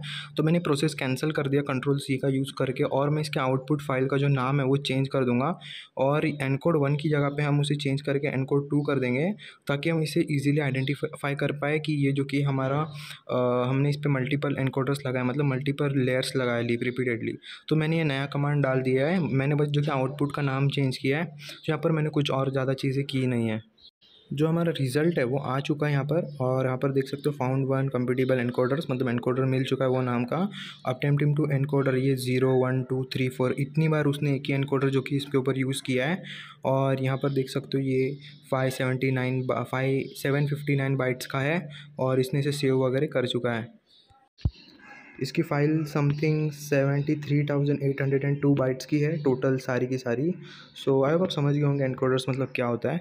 सो अब हम MS वेनम के अंदर जो एनक्रिप्शन फॉर्मेट्स होते हैं, मतलब कि जो एनक्रिप्ट करके मैंने टूल के बारे में आपको बताया था जो MS वेनम में होता है, जिसका कि यूज़ है एंटीवायरस इवेजन में, मतलब कि आपके विक्टिम के सिस्टम का एंटीवायरस जो कि वो पकड़ नहीं पाएगा या फिर उसके सक्सेसफुल होने के चांसेस ज़्यादा हो जाएंगे। एन्क्रिप्शन फॉर्मेट स्पेसिफाई करने से हमें बहुत फ़ायदा होने वाला है। तो हम पहले उनकी लिस्ट देख लेते हैं। सो MS वेनम -L एनक्रिप्ट लिख देना है, MS वेनम -L और एनक्रिप्ट लिख देना है, और एंटर जैसे करोगे आपको जो कि लिस्ट मिल जाएगी। ज़्यादा लंबी लिस्ट नहीं है, यहाँ पर चार आपको मैक्सिमम मिलेंगे। May be in future update आ जाएगा मेटास्प्लॉइट में और उसमें और ऐड करने वाले हैं।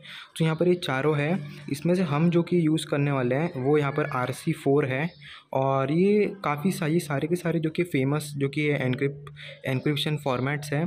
सो आप इनका भी यूज़ कर सकते हो, सबका सबका यूज़ करके देख सकते हो, पर मैं जो कि थर्ड वाले का कर रहा हूँ, RC4 जो है।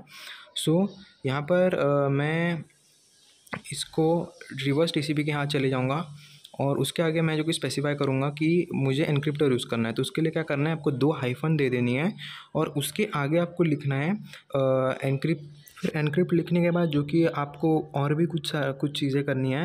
आपको जो भी आप एन्क्रिप्शन यूज़ करना चाहते हो, एन्क्रिप्शन फॉर्मेट, उसका नाम लिख देना है एक स्पेस देके। RC4 हम यूज़ करने वाले हैं और RC4 लिखने के बाद भी यहाँ पर आपको एक चीज़ करनी है, आपको यहाँ पर एक की देनी होती है एन्क्रिप्शन की। उसके लिए आप 2 हाइफ़न लगाओगे और उसके आगे लिखोगे एन्क्रिप्शन की। आपको एन्क्रिप्शन की नहीं लिखनी, आपको लिखनी एन्क्रिप्ट की। तो एन्क्रिप्ट की एन्क्रिप्शन की होती है जिससे कि हम लोग बताते हैं। सो आपको 2 हाइफ़न एन्क्रिप्ट लिख के उसके बाद एक और हाइफ़न माने जो कि है माइनस वाला साइन आपको देना है और उसका की लिखनी है। सो ये की के बारे में आपको पता चलेगा अगर आपने क्रिप्टोग्राफी वगैरह पढ़ी है, तो आप जो कि की का नाम कुछ भी देख सकते हो। सो एक बार ध्यान से कमांड लिख लेना। हमने एन्क्रिप्ट लिखा, 2 बार हाइफ़न देके एन्क्रिप्ट, फिर एन्क्रिप्ट लिखने के बाद हमने RC4 लिखा, जो भी एन्क्रिप्शन हमें यूज़ करना है, और फिर उसके बाद एन्क्रिप्ट की लिखी और एन्क्रिप्ट की क्या रखनी है हमें, विली। तो मेरे केस में मैंने विली रखी है। आप अपना नाम रख सकते हो, अपने स्कूल का नाम रख सकते हो, जो आपको चीज़ चाहिए वो रख सकते हो। तो ठीक है, मैंने पूरा का पूरा कमांड एग्जीक्यूट कर दिया है और अभी जो कि हमारा पेलोड बन जाएगा और ये पेलोड होगा फुल्ली एनक्रिप्टेड एनकोडेड पेलोड है, जो कि मुश्किल है कोई भी एंटीवायरस को बाईपास करना, पर आज के वर्ल्ड में ऐसे एंटीवायरस बने हैं जो कि इसे भी बाईपास कर सकते हैं। सो मैं फर्दर हमारी आने वाली वीडियोज़ में बताऊँगा कि आपको फुल्ली अनडिटेक्टेबल पेलोड कैसे बनाना है, जिसको कि ऑलमोस्ट सारे एंटीवायरस जो कि डिटेक्ट ना कर पाए। फ़िलहाल तो मैंने आपको जो भी इंपॉर्टेंट कॉन्सेप्ट्स होते हैं, अगर आप एक बिगिनर हो तो बिगिनर के लेवल पे मैंने जो भी आपको सिखाया है इस वीडियो में, वो सब बहुत ही वैल्यूएबल है और उनका आप ज़रूर प्रैक्टिस करना, जो भी सारी चीज़ें मैंने आपको सिखाई है इसके अंदर। सो अभी यहाँ पर हमारा पेलोड बन चुका है, तो अभी पेलोड को यूज़ करके मैं कभी दिखाऊँगा, तो हमारी आने वाली वीडियोज़ में मैं पेलोड का भी यूज़ करके दिखाने वाला हूँ, तो उन्हें भी देखना। सो अभी मैं एमएस ऑफ कंसोल से स्टार्ट कर रहा हूँ। तो पहले तो मैं बताऊंगा कि एमएस ऑफ कंसोल में कैसे जो कि एक्सप्लॉइट्स, ऑक्सिलरीज और काफ़ी सारे मॉड्यूल्स को सर्च कर सकते हो जो उसके अंदर एग्जिस्ट करती है और उनका यूज़ करके आपको हैकिंग करनी होती है। अगर आपको एम एस ऑफ कंसोल की हेल्प मेन्यू देखनी है तो आप जाके देख सकते हो M S F console -H डाल के। सो मैं इस वीडियो में हेल्प मेन्यू वगैरह नहीं ज़्यादा दिखाऊंगा, मैं डायरेक्टली जो कि एम एस ऑफ कंसोल को यूज़ करके आपको एक्सप्लॉइट्स वगैरह फाइंड आउट करके दिखाऊंगा कि कैसे आपको जो कि एक्सप्लॉइट फाइंड आउट करने, फ़िल्टर करने अपने हिसाब से, कैसा एक्यूरेट एक्सप्लॉइट ढूंढ के निकालना है जिसे आपको यूज़ करना है, वो सब सिखाऊंगा। सो फॉर एग्ज़ाम्पल मुझे एक SSH का एक्सप्लॉइट का चाहिए जो कि लॉगिन से रिलेटेड है, तो मैं यहाँ पर एक सर्च कमांड डालूंगा और उसके आगे जो भी सर्विस के लिए मुझे एक्सप्लॉइट चाहिए उसका नाम लिख दूंगा और सिंपली एंटर कर दूंगा। सो यहाँ पर जैसे एंटर करता हूँ, यहाँ पर कुछ 74 एक्सप्लॉइट्स, ऑक्सिलरी, सब कुछ चीज़ें यहाँ पर दिखाई दे रही है जितनी भी SSH से रिलेटेड है। सो अभी इतनी सारी चीज़ों को तो मैं यूज़ करके नहीं देख सकता हूँ, पर मुझे कोई जो चाहिए एक्सप्लॉइट, वो एक स्पेसिफिक एक्सप्लॉइट या ऑक्सिलरी है जो मुझे यूज़ करनी है। सो उसके लिए मैं जो कि सर्च कमांड को थोड़ा और मॉडिफाई करूँगा। मैं यहाँ पर सर्च लिखूँगा और उसके अंदर जो कि ज़्यादा ऑप्शंस जो कि है डालूँगा। तो यहाँ पर मैं सर्च लिखूँगा और उसका प्लेटफ़ॉर्म लिखूँगा कि मुझे कौन से प्लेटफ़ॉर्म का चाहिए। तो आई गेस यहाँ पर मैक्सिमम लोग जो कि विंडोज़ यूज़ करते हैं। सो मैं यहाँ पर विंडोज़ लिख देता हूँ, सर्च उसके आगे प्लेटफ़ॉर्म और प्लेटफ़ॉर्म विंडोज़। सो यहाँ पर ओके सॉरी मैंने SSH नहीं डाली, मैंने यहाँ पर विंडोज़ सर्च मारा। तो ठीक है, ये देख लेते हैं। मैंने सर्च विंडोज़ डाला तो विंडोज़ के लिए जो भी चीज़ें होती है ना, वो सब दिखने लगी। तो अभी मैं वापस करूँगा सर्च कमांड, तो मैं सर्च डाल देता हूँ यहाँ पर और सर्च के आगे मैं लिखूँगा प्लेटफ़ॉर्म और प्लेटफ़ॉर्म में विंडोज़ डाल दूँगा। सो हम विंडोज़ के लिए ढूंढ रहे हैं, हम बता रहे हैं एमएसएफ को कि हम विंडोज़ के लिए हमें जो भी चीज़ ढूंढनी है वो ढूंढनी है। फिर विंडोज़ के बाद मैं लिखूँगा यहाँ पर एक स्पेस देके लिखूँगा नेम। सो हमें मतलब उस कौन सी क्या चीज़ ढूंढनी है, उस चीज़ का नेम लिखूँगा, कौन सी सर्विस होगी, जो भी आपको पता है वो लिख देना है। सो मैं एसएसएच के लिए ढूंढ रहा हूँ तो मैंने एसएसएच लिख दी और यहाँ पर मुझे जो कि रिजल्ट्स मिल चुके हैं। तो मुझे यहाँ पर टोटल 6 चीज़ें मिल चुकी है। इसमें से 2 पोस्ट एक्सप्लॉइटेशन है और यहाँ 3 पोस्ट एक्सप्लॉइटेशन है और 3 एक्सप्लॉइट्स है। सो हम ये वाली चीज़ को भी जो कि है फ़िल्टर कर सकते हैं कि हमें बस स्पेसिफ़िक एसएसएच के लॉगिन वाला ही चाहिए। सो यहाँ पर मैंने search platform, Windows name SSH और फिर उसके आगे आप टाइप दे सकते हो, जैसा कि मैंने यहाँ पर दिया है। आप टाइप में एक्सप्लॉइट लिख सकते हो, ऑक्सिलरी लिख सकते हो। सो यहाँ पर 3 आ चुके हैं, ठीक है। सो यहाँ पर देख सकते हो, हमें हमें जो कि है कितने सारे थे, कुछ 74 समथिंग स्टार्टिंग में थे और अभी 3 हो चुके हैं। सो ऐसे जो कि आप उन सबको फ़िल्टर कर सकते हो। अभी और आप इसमें यहाँ पर देख सकते हो, यहाँ पर एक रैंक भी दी है। सो आप उसे भी मेंशन कर सकते हो। तो यहाँ पर मैं टाइप एक्सप्लॉइट, उसके आगे स्पेस देके सिंपली लिखूँगा रैंक। रैंक काफ़ी सारे होते हैं, गुड, नॉर्मल, एक्सेलेंट। तो मैं यहाँ पर गुड रैंक का ढूँढ लेता हूँ। सो रैंक के हिसाब से पेलोड को हम समझ सकते हैं कि वो कितना पावरफुल और कितना अच्छा, कितना कंसिस्टेंट है। सो यहाँ पर रैंक, गुड रैंक वाला कोई अवेलेबल नहीं है, तो हम थोड़ा इसका रैंक हटा देते हैं। सो मैं यहाँ पर एक नॉर्मल रैंक का ढूंढ के दिखाता हूँ। सो जैसे नॉर्मल डाल रहा हूँ मैं, तो ठीक है, नॉर्मल रैंक वाला हमें मिल चुका है। एक्सप्लॉइट विंडोज़ SSH, यहाँ पर ये वाला, तो आप इसे यूज़ कर सकते हो आपके हिसाब से। सो यहाँ पर आई होप आप समझ गए होंगे कि आपको जो कि MSF कंसोल के अंदर कैसी चीज़ों को ढूंढना है, आपको जो यूज़ करनी होती है। फर्दर हम चीज़ों को देख लेते हैं। सो यहाँ पर मैं एक सर्च कमांड मैंने डाल दिया, उसको आगे मैं हेल्प मेन्यू खोलने वाला हूँ इसकी। सर्च माइनस हेल्प मैंने लिख दिया है, सर्च डैश हेल्प। इनकी सर्च मेन्यू काफ़ी ऑसम है, इससे आपको काफ़ी सारी इन्फॉर्मेशन मिल जाएगी। तो सर्च मेन्यू में इन्होंने सबसे पहले यूजेज कैसे इसका करना है, यूज़ कैसे करना है वो दिया है।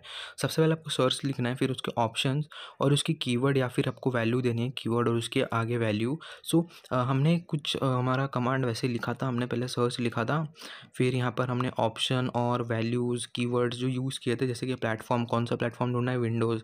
फिर यहाँ पर सर्विस का नेम, कौन सी सर्विस है, SSH। फिर टाइप, कौन सा टाइप, एक्सप्लॉइट, रैंक, नॉर्मल। जो कुछ कुछ ऐसा टाइप का कमांड होता है इनका। तो यहाँ पर काफ़ी सारे ऑप्शंस यहाँ पर दिखाई दे रहे होंगे आपको। यहाँ पर ये फ़िल्टर है, सॉर्ट है, यूज़ है, फिर यहाँ पर एके ऑल्सो नोन एज़, जैसे कि आपकी कोई अगर एक्सप्लॉइट को कोई और नाम होगा तो आप वो वाले नाम से भी जो कि सर्च कर सकते हो। आप उसके ऑथर के नाम के भी सर्च कर सकते हो कि ऑथर ने कोई एक्सप्लॉइट बनाया तो वो आ जाएगा। फिर यहाँ पर डिस्क्रिप्शन से भी सर्च कर सकते हो। यहाँ पर कौन से प्लेटफॉर्म अगर आप डालोगे, तो मैंने विंडोज़ डाला था, आ गया था। फिर पोर्ट, रैंक, काफ़ी सारी चीज़ें इसके अंदर है। सो आप जो कि सब की सब स्पेसिफाई कर सकते हो एक कमांड में, और जो कि आप अपने एक्सप्लॉइट को ढूंढ के निकाल सकते हो, जो आपको एक परफेक्ट एक्सप्लॉइट आपके काम के लिए जो चाहिए उसको। यहाँ पर डेट भी है, काफ़ी सारी चीज़ें हैं, और नीचे यहाँ पर एग्जांपल्स भी दिखाई दे रहे हैं। सो यहाँ पर ये डिस्क्लोजर डेट, ठीक है। यहाँ पर एग्जांपल में आप जैसे कि देख सकते हो आपको कैसा लिखना है, सर्च CV 2019 टाइप एक्सप्लॉइट, जैसे कि ये हमने अभी किया था, एक दो एग्जाम्पल देखे थे हमने भी। सो कुछ ऐसा होता है MSF कंसोल में सर्च। यहाँ पर मैंने अपनी लैब खोल ली है, और ये लैब कैसे सेटअप करनी है उसकी मैंने जो कि अलग से एक वीडियो बनाई है, जिसका लिंक मैं प्रोवाइड कर दूंगा डिस्क्रिप्शन में, तो उसे जाके चेकआउट कर लेना। सो ये लैब जो है वो बेसिकली एथिकल हैकिंग के लिए बनाई है। उसके अंदर 2 मशीन्स मैंने अभी ओपन की है। एक है हमारी काली लाइनक्स मशीन जो कि अटैकर होने वाली है, जो कि लेफ्ट साइड में है, और राइट साइड में मेटास्प्लॉइटेबल मशीन है। सो हम जो कि अटैकर मशीन से स्कैनिंग परफॉर्म करेंगे, और जो लेफ्ट साइड में मेटास्प्लॉइटेबल मशीन है, जो कि वल्नरेबल मशीन है, तो हम उसे हैक करेंगे मेटास्प्लॉइट की मदद से। सो इससे आपको एक अच्छा खासा आइडिया आ जाएगा कि मेटास्प्लॉइट में कैसे चीज़ें काम करती है, कैसे जो कि एक्सप्लॉइट्स का यूज़ किया जाता है। सो वीडियो बहुत अच्छी रहने वाली है, तो अभी तक अगर वीडियो में बने हो तो वीडियो को लाइक ज़रूर कर देना। सो चलो अभी हम स्टार्ट करते हैं।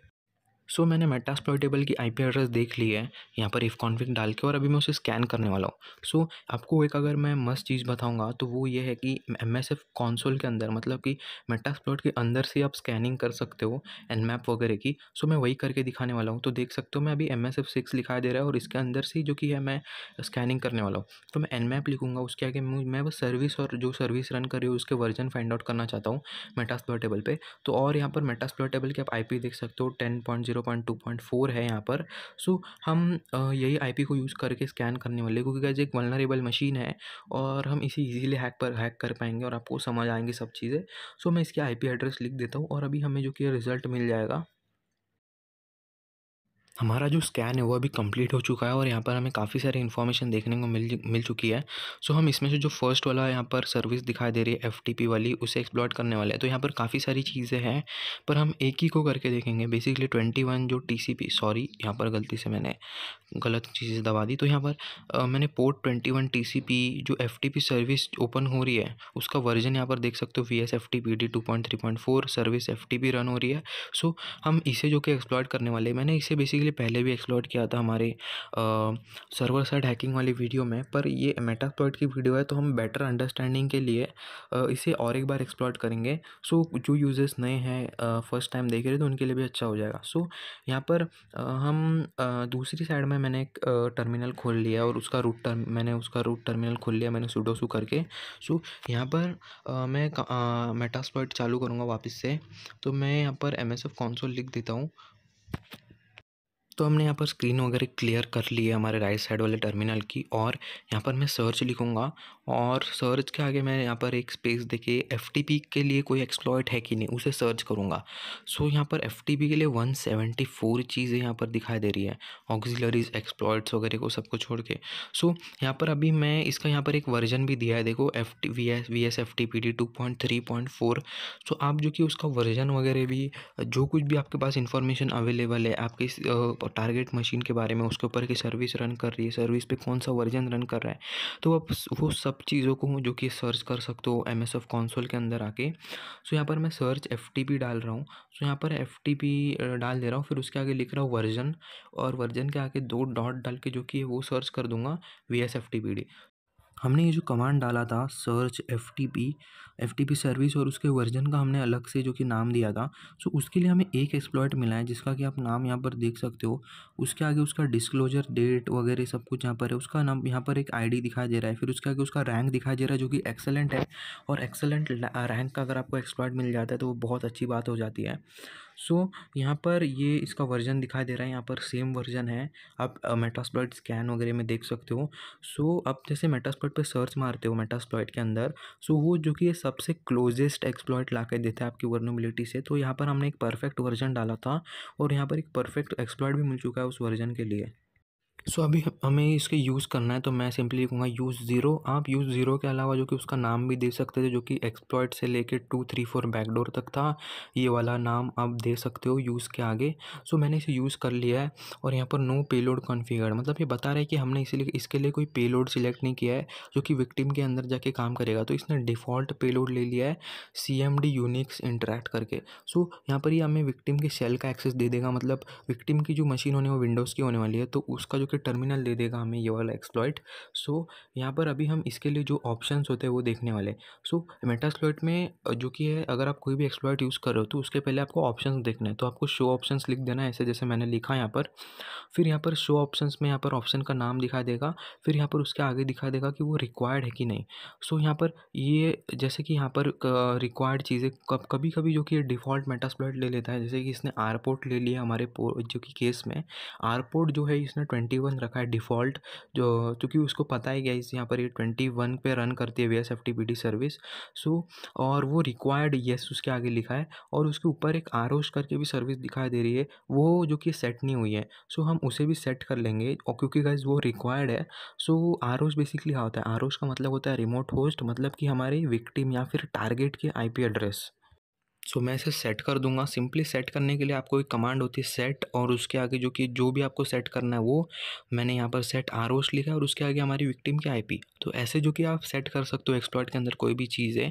फिर मैं वापस जैसे शो ऑप्शंस लिखूंगा और एंटर करूँगा, तो यहाँ पर जो कि हमारा आर होस्ट जो कि सेट हो चुका है। सो आप इसकी टेंशन मत लेना कि आपको कैपिटल चीज़ें लिखनी है स्मॉल, आप बस सही स्पेलिंग लिखना। और फिर इसे रन करने के लिए बेसिकली आपको यहाँ पर एक तो यहाँ पर रन लिखना होगा, या फिर आप एक्सप्लॉइट लिख सकते हो। मैंने एक्सप्लॉइट लिख के एंटर कर दिया और काफ़ी सारी चीज़ें दिखाई दे रही हैं यहाँ पर एक और नीचे दिखा दे रहा है फाउंड शेल। इसका मतलब क्या कि उसको जो कि विक्टिम के टर्मिनल मिल चुका है और अभी उसे हैक करेगा। तो यहाँ पर एक चीज़ें दिखा, यहाँ पर कुछ लिखा है सेशन 1 ओपन। तो सेशन का मतलब मैं आपको बाद में समझाऊंगा। पहले तो अगर सेशन 1 ओपन आ चुका है तो आप उसके अंदर कमांड डाल सकते हो। तो ये जो मशीन है मेटास्प्लॉइटेबल, वो एक उबुंटू की पुरानी वल्नरेबल मशीन होती है, तो हमें पता है कि वो लाइनक्स पे चल रही है। सो अब इसके ऊपर अभी कुछ भी कर सकते हो जो चीज़ें आपको करनी है। फॉर एग्जांपल यहाँ पर मैं अपनी डायरेक्टरी को चेंज करके दिखा रहा हूँ। सो मैं यहाँ पर MSF एडमिन के अंदर चले जा रहा हूँ, और MSF एडमिन के अंदर जैसे जाऊँगा उसके बाद LS लिख के यहाँ पर 3 फोल्डर दिखाई दे रहे हैं, LS हे और वल्नरेबल। सो MSF एडमिन एक यूज़र का नाम है, और यहाँ पर मैं सबसे पहले तो LS कर रहा हूँ, तो यहाँ पर एक हे और वल्नरेबल 2 फोल्डर दिखाई दे रहे हैं जो कि वहाँ पर भी है। सो मैं हु एम आई यहाँ पर लिख रहा हूँ, तो ये MSF एडमिन दिखा रहा है। और यहाँ पर अगर मैं जो मशीन हैक हुई है हमने मेटास्प्लॉइट के अंदर से जैसे देखते हैं, तो यहाँ पर पता चल रहा है रूट है। तो हम रूट यूज़र है और जो मशीन हैक हुई है वो जो कि है एडमिन अभी यूज़ कर रही है। सो यहाँ पर ये सारी की सारी चीज़ें जो कि बैकग्राउंड में हो रही है, अपोजिट वाली मशीन को कुछ भी पता नहीं, सामने वाली मशीन को कुछ भी पता नहीं कि उसके साथ क्या-क्या हो रहा है। सो आई होप आप समझ गए होंगे कि मेटास्प्लॉइटेबल के ऊपर कैसे सारी चीज़ों को मतलब हम करते हैं, कैसे एक्सप्लॉइट्स ढूँढते हैं, कैसे जो कि एक्सप्लॉइट करते हैं, कैसे जो कि है एक्सप्लॉइट के लिए रिक्वायर्ड जो भी ऑप्शंस होते हैं, नेसेसरी रिक्वायर्ड जो ऑप्शंस होते हैं उनको कैसे सेट करते हैं। सो अभी मैं यहाँ पर आपको सिखाने वाला हूँ कि आपको कैसे आप जो एक्सप्लॉइट ऑक्सिलरी आप जो कुछ भी मेटास्प्लॉइट के अंदर का मेटास्प्लॉइट फ्रेमवर्क के अंदर का टूल या फिर जो भी मॉड्यूल यूज़ कर रहे हो तो उसके बारे में अगर आपको इन्फॉर्मेशन नहीं पता, सो आप उसे कैसे देख सकते हो। सो आप जो कि इंटरनेट पे सर्च तो मार सकते हो, पर अभी मैं क्विकली बताऊंगा कि आप जैसे मेटास्प्लॉइट के अंदर से कैसे उनके बारे में जो कि है इन्फॉर्मेशन ले सकते हो, रेफरेंसेस के लिंक्स वगैरह ले सकते हो। सो लेट्स सी कि वो सब कैसे किया जाता है। हम वही वाला एक्सप्लॉइट की इन्फॉर्मेशन निकालने वाले जो हमने यूज़ किया था लास्ट टाइम सिस्टम हैक करने के लिए। सो मैंने उसे सेट कर लिया है और उसके अंदर जाके मैं जो कि इन्फो कमांड डाल दूँगा। जैसा आप यहाँ पर देख सकते हैं मैंने इन्फो लिख दिया है, तो आप एक्सप्लॉइट को सेट कर लेना और जो भी चीज़ आपको जिसके बारे में इन्फॉर्मेशन जाननी है उसको सेट कर लेना और उसके उसको जो कि उसके आगे इन्फो लिख देना। हमें इसके बारे में काफ़ी सारी इन्फॉर्मेशन दी गई है, इसका नेम, मॉड्यूल, प्लेटफ़ॉर्म जैसे कि यूनिक्स के लिए बना है जो कि जिसके ऊपर लिनक्स बेस्ड होता है। यहाँ पर इसका लाइसेंस पता चल रहा है, रैंक डिस्क्लोज्ड ऑन 2011 को ये मतलब डिस्क्लोज़ हुआ था। यहाँ पर ये काफ़ी सारी चीज़ें दिखाई दे रही है, बेसिक ऑप्शंस दिखाई दे रहे हैं। सो यहाँ इसका डिस्क्रिप्शन दिखाई दे रहा है, backdoor that was added to VSFTPT download archive वगैरह यहाँ पर काफ़ी सारी इन्फॉर्मेशन आप पढ़ सकते हो। यहाँ पर एक रेफरेंसेस की लिंक भी दी है। सो अब इनमें से अगर आपको कोई लिंक चाहिए तो आप उसे कॉपी करके ब्राउज़र में पेस्ट करके भी देख सकते हो, जैसे कि मैं यहाँ पर मैं कर रहा हूँ। ठीक है, मैंने दूसरी वाली लिंक यहाँ पर कॉपी करके पेस्ट कर दी है और आई थिंक यहाँ पर इसका सोर्स कोड मिल रहा है मुझे। सो यहाँ पर देख सकते हो मैं नीचे-नीचे जा रहा हूँ तो ठीक है, यहाँ पर कुछ कोड वगैरह लिखा है। सो आप इसे डाउनलोड वगैरह भी कर सकते हो। ये इसका आई थिंक सोर्स कोड है। सो आप इसे डाउनलोड करके देख सकते हो। सो आपको रेफरेंसेस में कुछ और भी चीज़ें मिल सकती है। मैं तो कहूँगा अगर आपको एक्सप्लॉइट को यूज़ करना वगैरह नहीं आ रहा है, देखो डाउनलोड एम्बेड। सो अगर आपको एक्सप्लॉइट वगैरह को यूज़ नहीं करना आ रहा है तो आप उसके ऊपर जो कि अपने सर्च इंजन पे जाके सर्च करो, उसके बारे में डिटेल्स गैदर करो और उसे यूज़ कर लो। अभी मैं आपको समझाऊँगा कि सेशंस क्या होते हैं। तो यहाँ पर मैं एक बार वापस से इसे एक्सप्लॉइट कर लेता हूँ, जो लास्ट मशीन हमने मेटास्प्लॉइटेबल को एक्सप्लॉइट की थी। मैं सेम पेलोड का यूज़ करूँगा पूरी वीडियो में। तो यहाँ पर मैंने इसे एक्सप्लॉइट कर लिया और यहाँ पर मुझे फाउंड शेल दिखा रहा है, जो जैसे कि इसने लास्ट टाइम भी दिखाया था। और यहाँ पर सेशन 2 ओपन, क्योंकि लास्ट टाइम हमने सेशन 1 किया था, तो जब तक हम पूरा का पूरा मेटास्प्लॉइट बंद नहीं कर देते तो ये ऐड ही करते जाएगा सेशंस के नंबर। सो यहाँ पर वो सब छोड़ो। मैं यहाँ पर एक सिंपल कमांड लिखूँगा बैकग्राउंड। तो मैंने बैकग्राउंड लिख दिया, फिर यहाँ पर ये पूछ रहा है येस या नो। सो वाई कर दोगे तो ये बैकग्राउंड में चला जाएगा। अभी बैकग्राउंड का मतलब क्या है कि आप अगर कभी बाहर चले गए, आपको बीच में किसी ने काम दे दिया, कोई आपको बाहर जाना है, सो आप बैकग्राउंड लिख दोगे और उसके बाद जो कि वो आपका जो कि सेशन बैकग्राउंड में रन करते रहेगा और आप जैसे काम करके आ जाते हो, सो आप उसे वापस से एक्सेस कर सकते हो। मैंने इस सेशन को बैकग्राउंड में कर दिया और मैं इसे वापस एक्सेस करने के लिए सिंपली सेशंस लिखूँगा और मुझे जो कि उसकी सेशन आईडी मिल जाएगी। तो यहाँ से आपको सेशन आईडी, इसका टाइप वगैरह भी पता चल जाए, तो वो इतना नेसेसरी नहीं है हमें। सो यहाँ पर ही कनेक्ट किसके साथ हो रहा है वो पता चल रहा है, पर हमें जो कि सबसे ज़्यादा मतलब उसकी आईडी से जो यहाँ पर दिखाई दे रही है।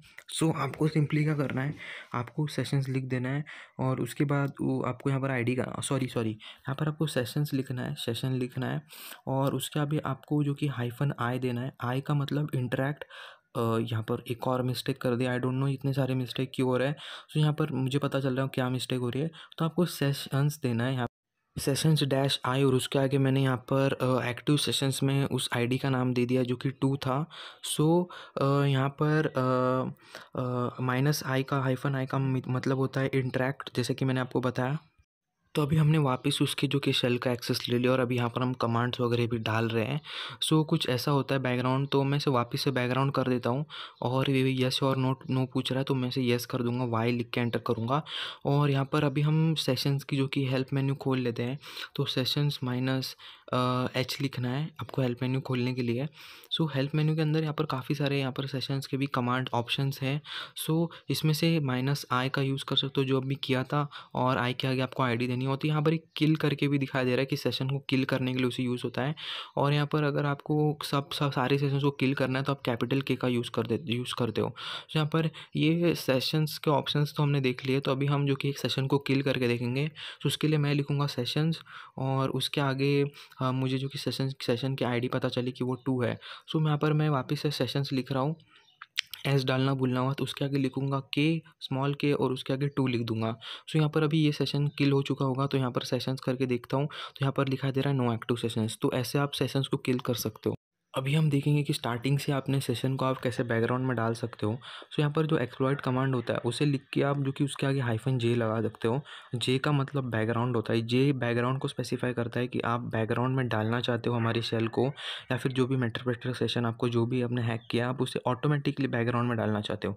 सो यहाँ पर -j लिखने के बाद कुछ अगर ऐसा लिख के आता है कमांड शेल सेशन 3 ओपन, सो ऐसा लिख के आने के बाद सिंपली आप उसे कैंसिल भी कर सकते हो। और जैसे कैंसिल करोगे तो यहाँ पर जैसे आपको सेशंस आपको दिखा दे रहे हैं, तो ये ऑटोमेटिकली सेशन बना होगा। हमने यहाँ पर बैकग्राउंड वगैरह कुछ भी नहीं लिखा था, हमने जो कि डायरेक्टली इसे कैंसिल कर दिया। इसको शेल मिल गया और ये बता रहा है सेशन 3 ओपनड, सो हमने डायरेक्ट कैंसिल कर दिया और जो कि अपने आप जो कि इसने एक आईडी बना ली, इसने एक सेशन बना लिया। हमारे केस ने इसमें सेशन को जो कि थर्ड आईडी दी है, तो वो सब इम्पोर्टेंट नहीं है। आपका बस सेशन बैकग्राउंड में जाना चाहिए। हम कंटिन्यूअसली हमने 2-3 सेशंस यहाँ पर बनाए, हटाए। सो आई होप आपको वीडियो समझ आ गई होगी। इस वीडियो में आप सभी को बताने वाला हूँ कि आपको एक्सप्लॉइट डेटाबेस के एक्सप्लॉइट्स को कैसे अपने मेटास्प्लॉइट में इंपोर्ट करना है। सो हम ये सब चीज़ें जो कि है सर्चप्लॉइट नाम के टूल से करने वाले हैं। तो अगर आपको पता नहीं सर्चप्लॉइट क्या होता है, सो मैं शॉर्ट में आपको बता देता हूँ। सर्चप्लॉइट से हम जो कि एक्सप्लॉइट्स वगैरह को सर्च कर सकते हैं हमारी काली मशीन के अंदर ही। जो भी एक्सप्लॉइट डेटाबेस के जो एक्सप्लॉइट्स होते हैं जो हमारी काली लिनक्स में पहले से ही आते हैं, उनको हम इंपोर्ट करने वाले हैं हमारे मेटास्प्लॉइट में। If you are new to my channel please do subscribe and without wasting any more time let's begin the video. So जैसा कि आप यहाँ पर देख सकते हैं, मैंने यहाँ पर 3 टर्मिनल खोल लिया है। जो लेफ्ट वाला टर्मिनल है उसके अंदर से हम सर्च प्लॉट को यूज़ करने वाले हैं, और जो राइट वाला टर्मिनल है उसके अंदर जिसमें मैंने यहाँ पर PWD लिखा है, उसके अंदर से हम जो कि है जो भी हमें एक्सप्लॉइट्स मिले हैं सर्च प्लॉट से, उनको कॉपी करने वाले हैं हमारे मेटास्प्लॉइट के अंदर। सो कैसे करेंगे हम देखेंगे बाद में। और जो नीचे टर्मिनल है उसमें हम मेटास्प्लॉइट को ऑपरेट करेंगे। सो ठीक है, अभी स्टार्ट करते हैं। पहले तो मैं यहाँ पर कोई भी टर्मिनल से PostgreSQL जो सर्विस होती है उसे स्टार्ट करूँगा। सर्विस PostgreSQL स्टार्ट लिख के, और ये जो सर्विस होती है वो बेसिकली PostgreSQL एक बहुत ही बड़ा डेटाबेस है। सो डेटाबेस सिस्टम है, तो आप उसके बारे में पढ़ सकते हो। मैं रेफरेंसेस की लिंक डिस्क्रिप्शन में दे दूँगा। अभी मैं आपको सर्च प्लॉट की हेल्प मेन्यू खोल कर दिखाऊंगा। सो उसके लिए सिंपली सर्च प्लॉट लिखना है और उसके आगे -h डाल के एंटर कर देना है। सो -h और सिंपली एंटर। सो उसके बाद यहाँ पर आपको काफ़ी सारी इसकी मतलब डिटेल्स मिल जाएंगी कि कैसे क्या क्या आपको करना है। पर यहाँ पर आप यूजेज में देखना, यूजेज में कि सर्च प्लॉट उसके बाद ऑप्शन और उसके बाद टर्म्स देने रहते हैं। मतलब ऑप्शन को जो वर्जन वगैरह होता है यहाँ पर एग्जाम्पल वगैरह में भी देख सकते हो। सो हम जो कि डायरेक्टली सीख लेंगे कि सर्च प्लॉट को कैसे यूज़ करना है। यूज़ करने से पहले कभी भी ध्यान देना कि इसको अपडेट करना ज़रूरी है। तो अपडेट करने के लिए सर्च प्लॉट -u लिख के एंटर कर देना, जैसे मैंने यहाँ पर लिखा है, और स्मॉल u रहना चाहिए, याद रखना। और एंटर कर दिया है तो ये आपके सिस्टम में बहुत टाइम ले सकता है। मेरे इसमें शायद से लास्ट टाइम जब मैंने इसे अपडेट किया तो भी कुछ 2 GB लिया था डाउनलोड करने के लिए, तो काफ़ी टाइम ले सकता है। मैंने जो कि अपडेट करके रखा है तो मेरा जल्दी से हो जाएगा। जब तक वो अपडेट हो रहा है हम हमारे राइट वाले टर्मिनल में आ जाएंगे, जिससे कि हम कॉपी करने वाले हैं सर्च प्लॉट के अंदर से एक्सप्लॉइट हमारे मेटास्प्लॉइट में। सो ये मैं रूट डायरेक्टर के अंदर हूँ, और यहाँ पर मैं ls करके देखता हूँ तो ls करके मुझे कोई फोल्डर नहीं दिखाई दिए। ls-la करूँगा जिससे कि मुझे जो कि हिडन फाइल्स भी दिखाई देंगे इसके। सो जो MSF4 आपको फाइल दिखाई दे रही है .msf4, आपको उसके अंदर चले जाना है .msf4, क्योंकि उसके अंदर ही जो कि हमें एक्सप्लॉइट्स वगैरह को कॉपी करना है। तो ls करके जैसे देखोगे यहाँ पर आपको एक फ़ोल्डर दिखाई देगा, डायरेक्टरी दिखाई देगी मॉड्यूल्स नाम की, आपको फिर उसके अंदर चले जाना है। सो बेसिकली हम अंदर जाके जो कि उसके अंदर एक्सप्लॉइट्स वगैरह को पेस्ट करने वाले हैं। सो ls करके देखा मॉड्यूल के अंदर तो कुछ था ही नहीं। मतलब मॉड्यूल के अंदर हमें एक पहले तो फ़ोल्डर बना लेना है एक्सप्लॉइट्स नाम का, तो mkdir एक्सप्लॉइट्स मैंने लिख दिया। फिर ls करेंगे तो एक्सप्लॉइट नाम का फ़ोल्डर बन चुका है।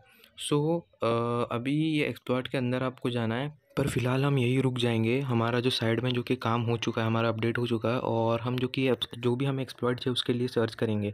सो फॉर एग्जांपल यहाँ पर मैं सर्च एक्सप्लॉइट लिख रहा हूँ और मैं हमारे एक्सप्लॉइट का नाम लिख दूंगा VSFTPD और उसे सर्च कर दूंगा।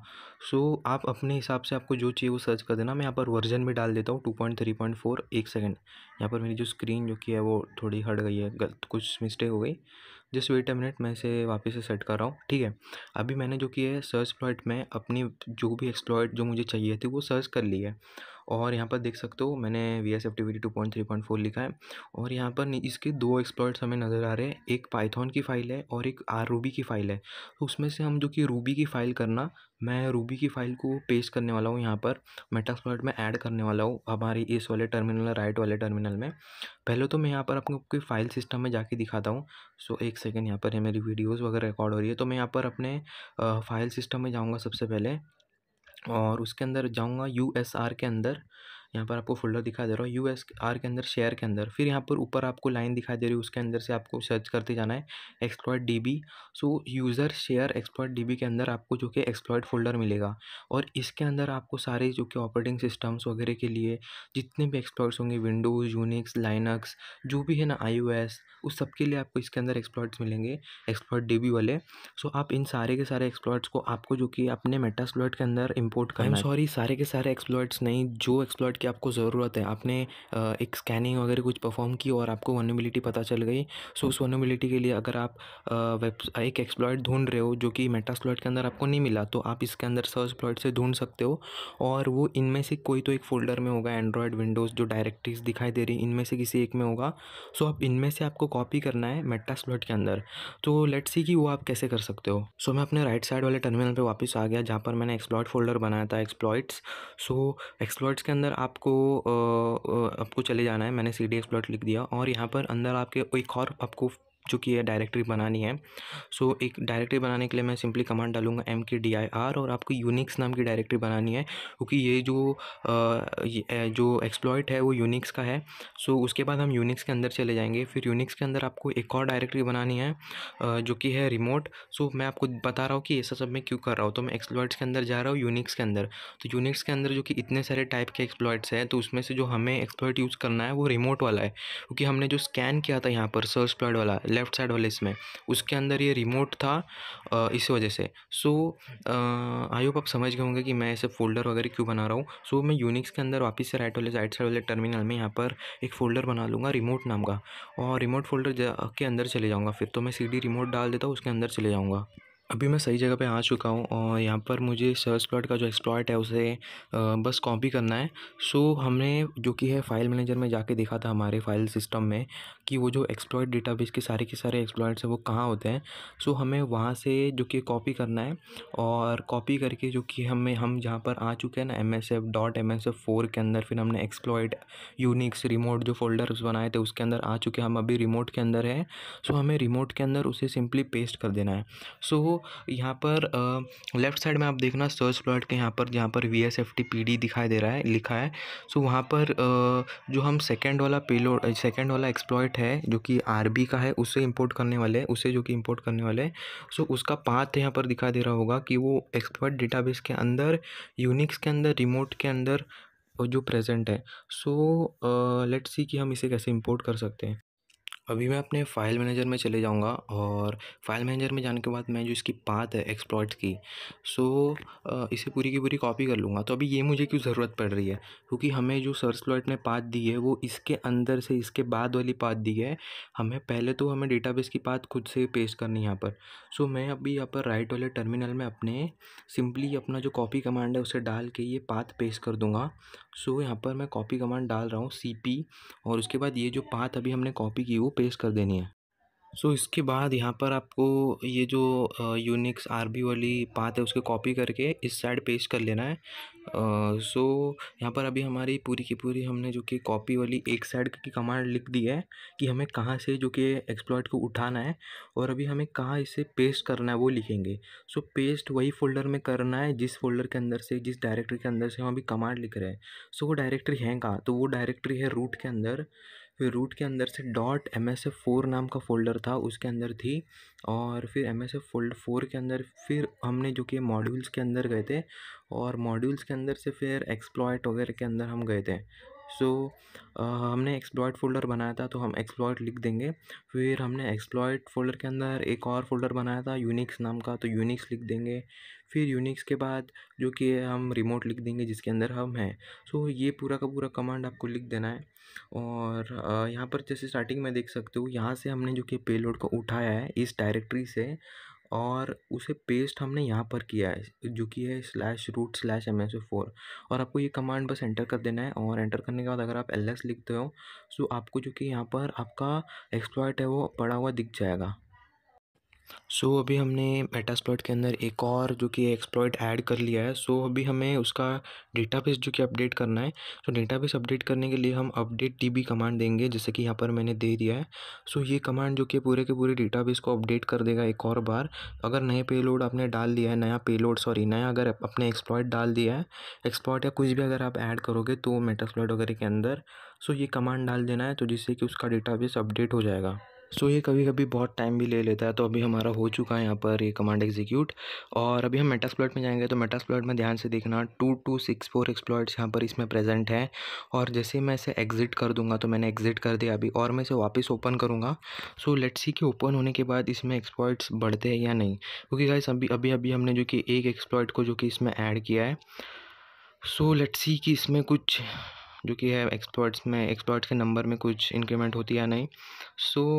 ये स्टार्ट होने में टाइम ले रहा है। तो यहाँ पर दिखाई दे रहा है कि 2265 एक्सप्लॉइट्स यहाँ पर अभी प्रेजेंट है मेटास्प्लॉइट के अंदर। अभी आप समझ गए होंगे कि आपको जो कि है बाहर से कैसे, मतलब कि एक्सप्लॉइट db के एक्सप्लॉइट्स वगैरह को कैसे ऐड करना है मेटास्प्लॉइट के अंदर।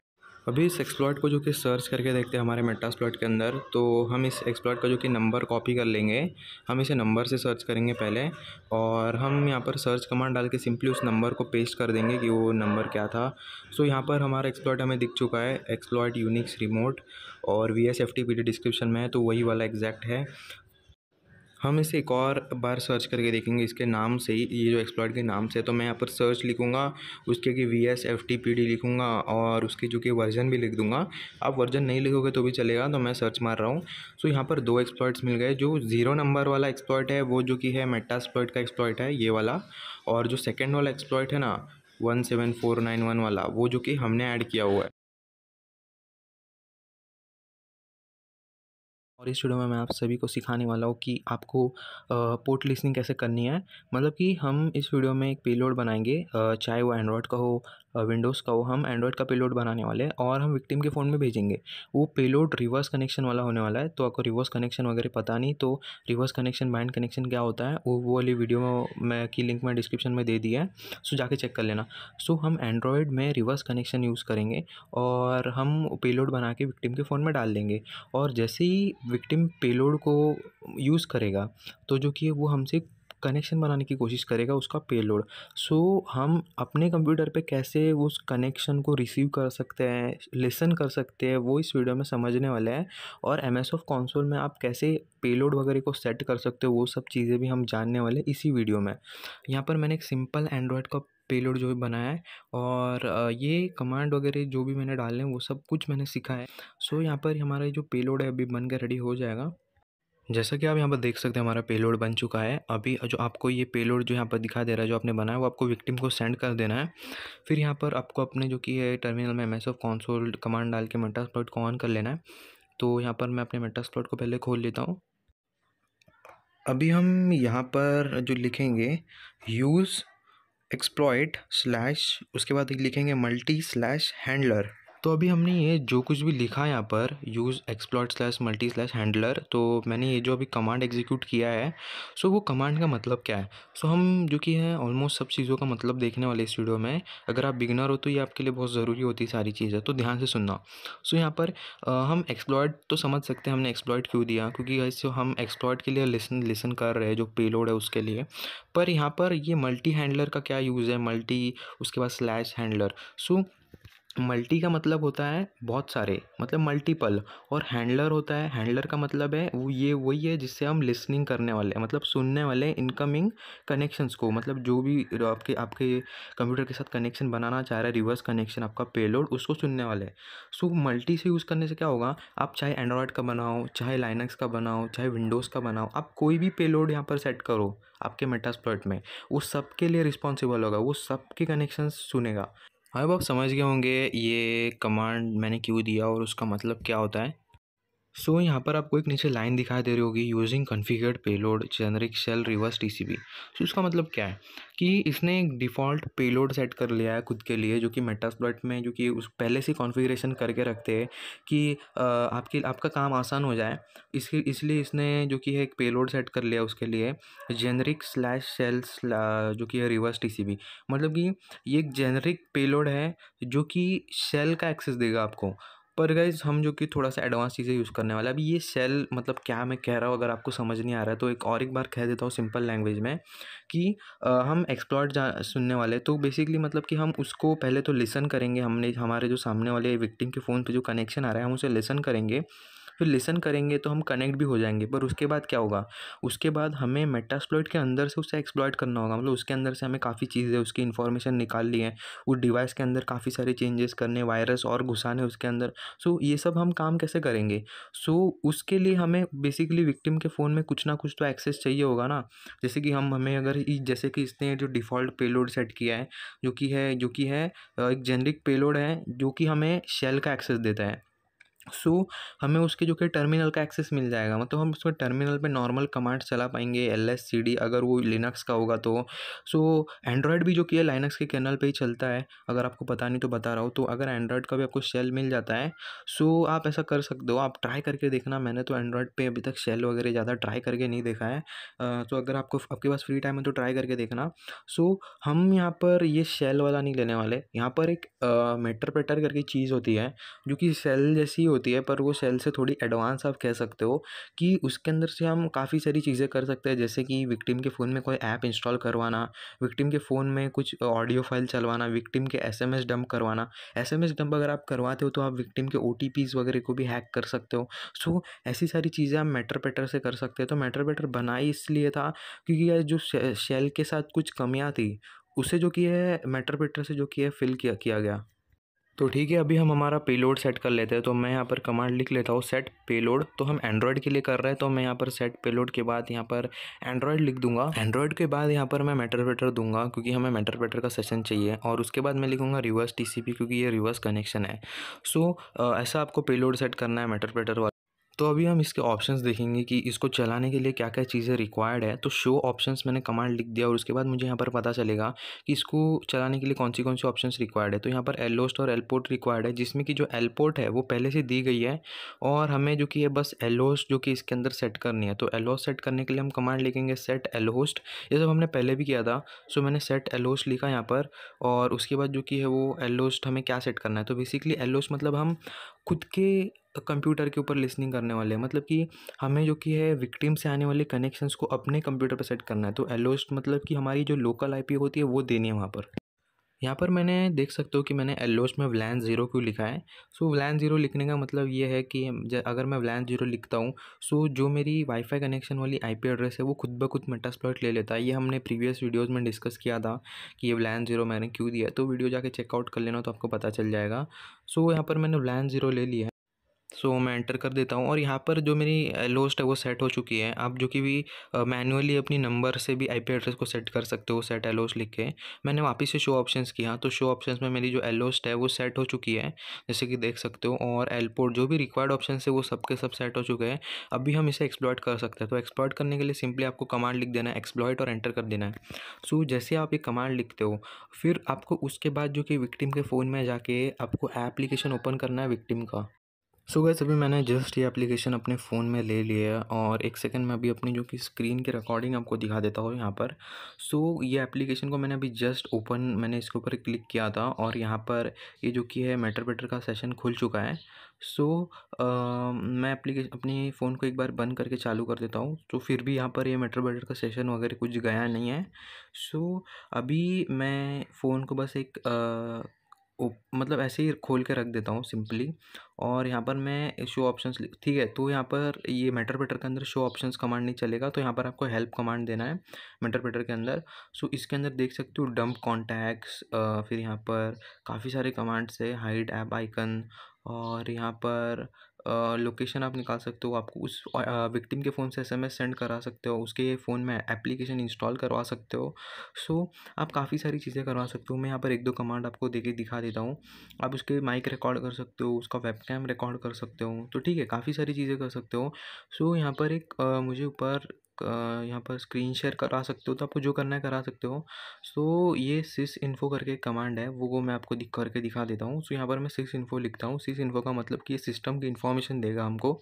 सो सिस इन्फो लिखने के बाद यहाँ पर ये बता रहा है कि ऑपरेटिंग सिस्टम एंड्रॉयड 13 है, और यहाँ पर आर्किटेक्चर 64 बिट, यहाँ पर लैंग्वेज इंग्लिश वगैरह है। तो लेट्स चेक कि ये सच्ची में कह रहा है कि नहीं।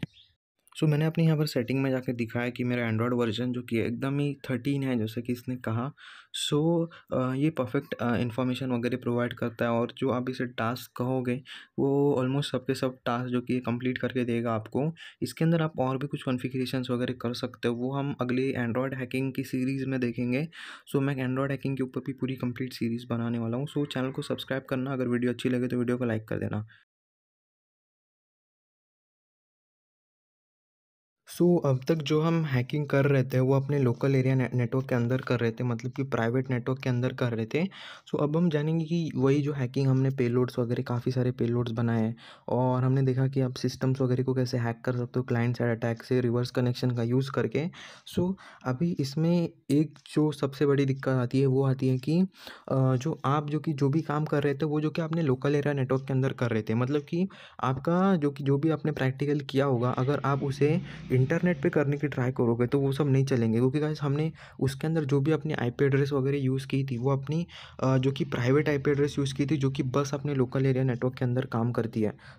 अगर आपको private IP, public IP, local area network क्या होता है ये सब नहीं पता, तो हमारी नेटवर्किंग वाली वीडियो जो है वो जाके चेकआउट कर लेना, उसका लिंक मैं डिस्क्रिप्शन में दे दूँगा। सो यहाँ पर अभी हम क्या करने वाले हैं, अभी हम पोर्ट फॉरवर्डिंग सीखने वाले हैं। पोर्ट फॉरवर्डिंग किससे क्या होता है और पोर्ट फॉरवर्डिंग क्यों इंपॉर्टेंट है वो सब भी जानेंगे। लेट्स सी कि पोर्ट फॉरवर्डिंग से क्या होता है।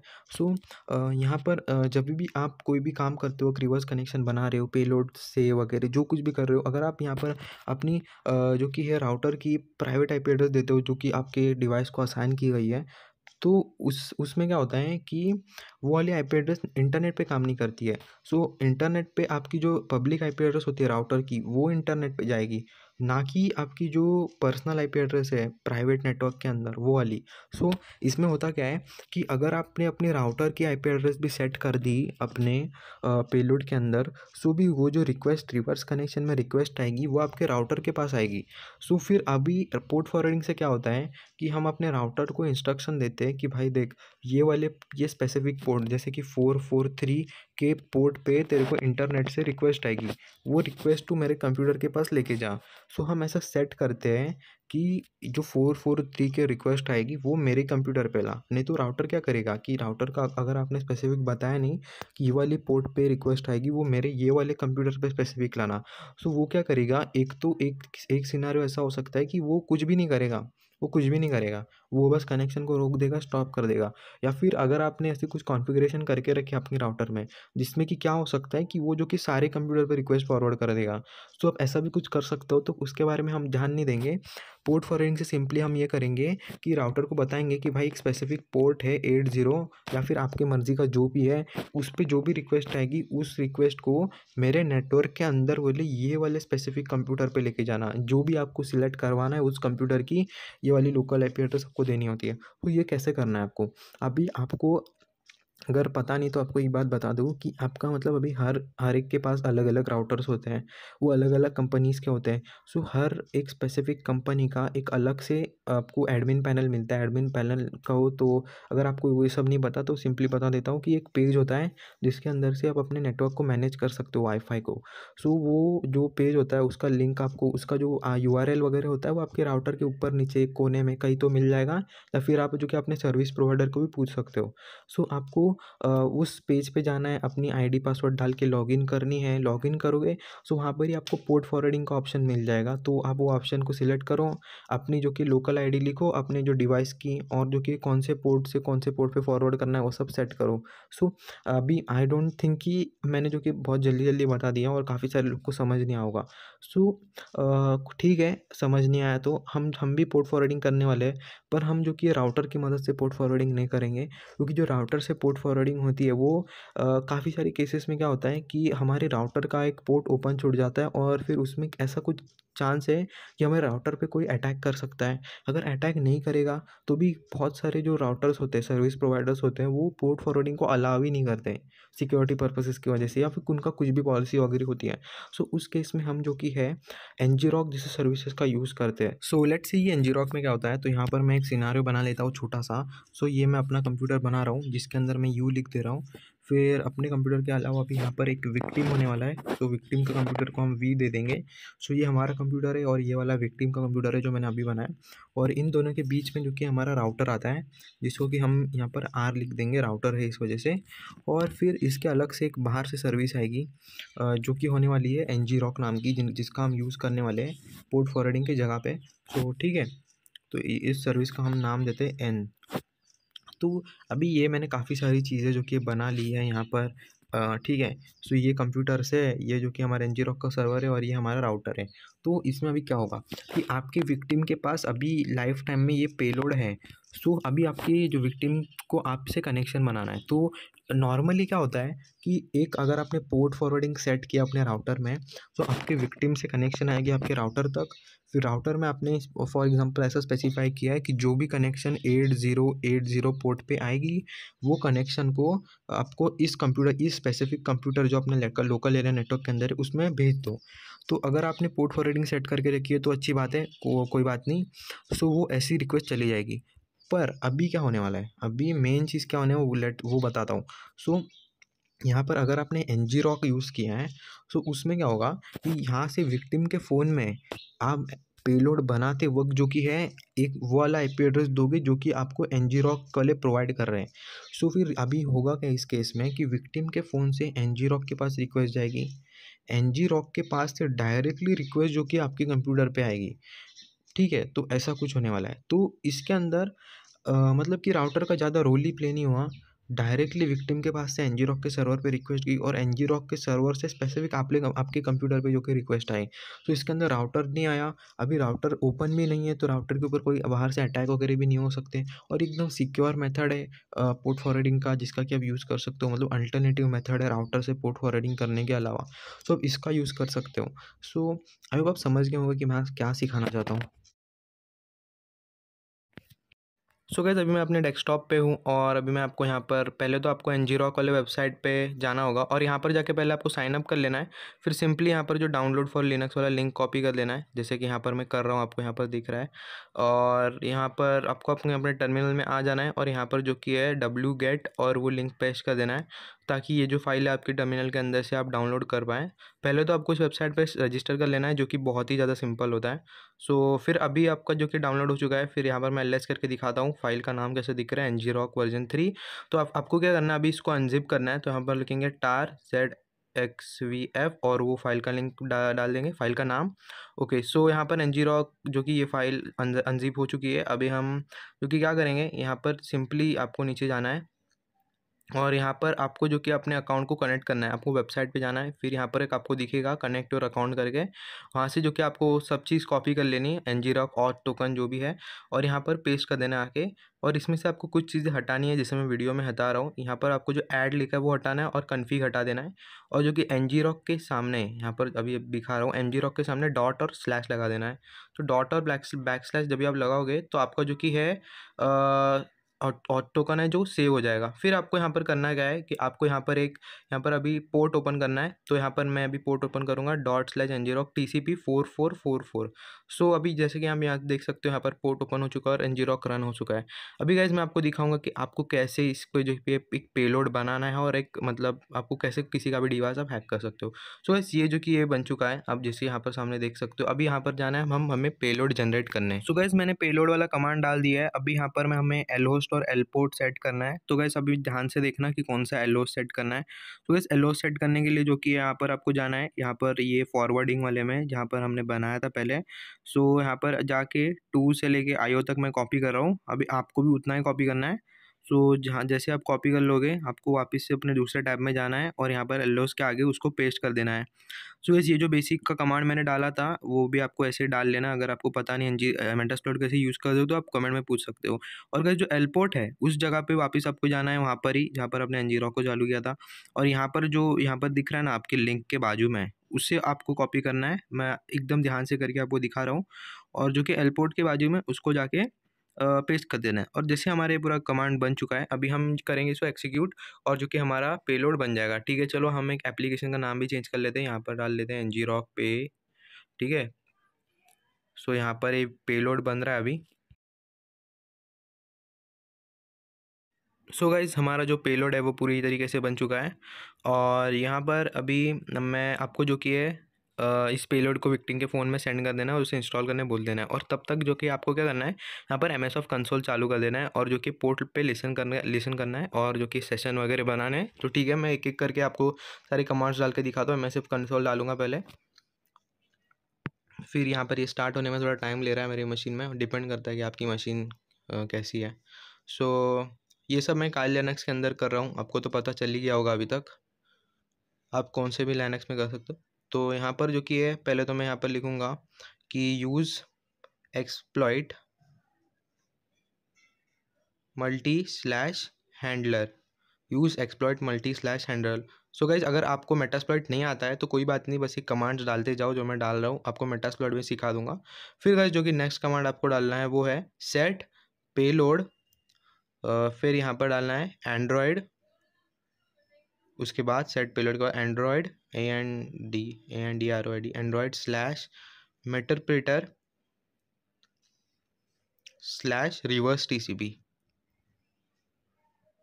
रिवर्स के बाद आपको एक नीचे लाइन दे देनी है अंडरस्कोर, और यहाँ पर TCP डाल देना है।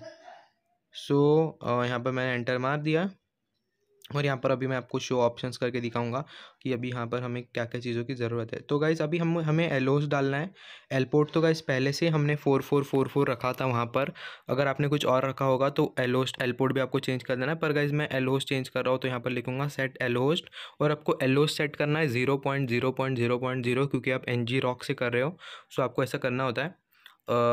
सो आप अभी तो मैं इतना डिटेल में एक्सप्लेन नहीं कर रहा हूँ, पर वीडियो बनाऊँगा इस सब चीज़ों के ऊपर। और अभी यहाँ पर आपको मैं वापस शो ऑप्शंस करके दिखा दे रहा हूँ कि बाकी सब कुछ हमारा सेट हो चुका है या नहीं।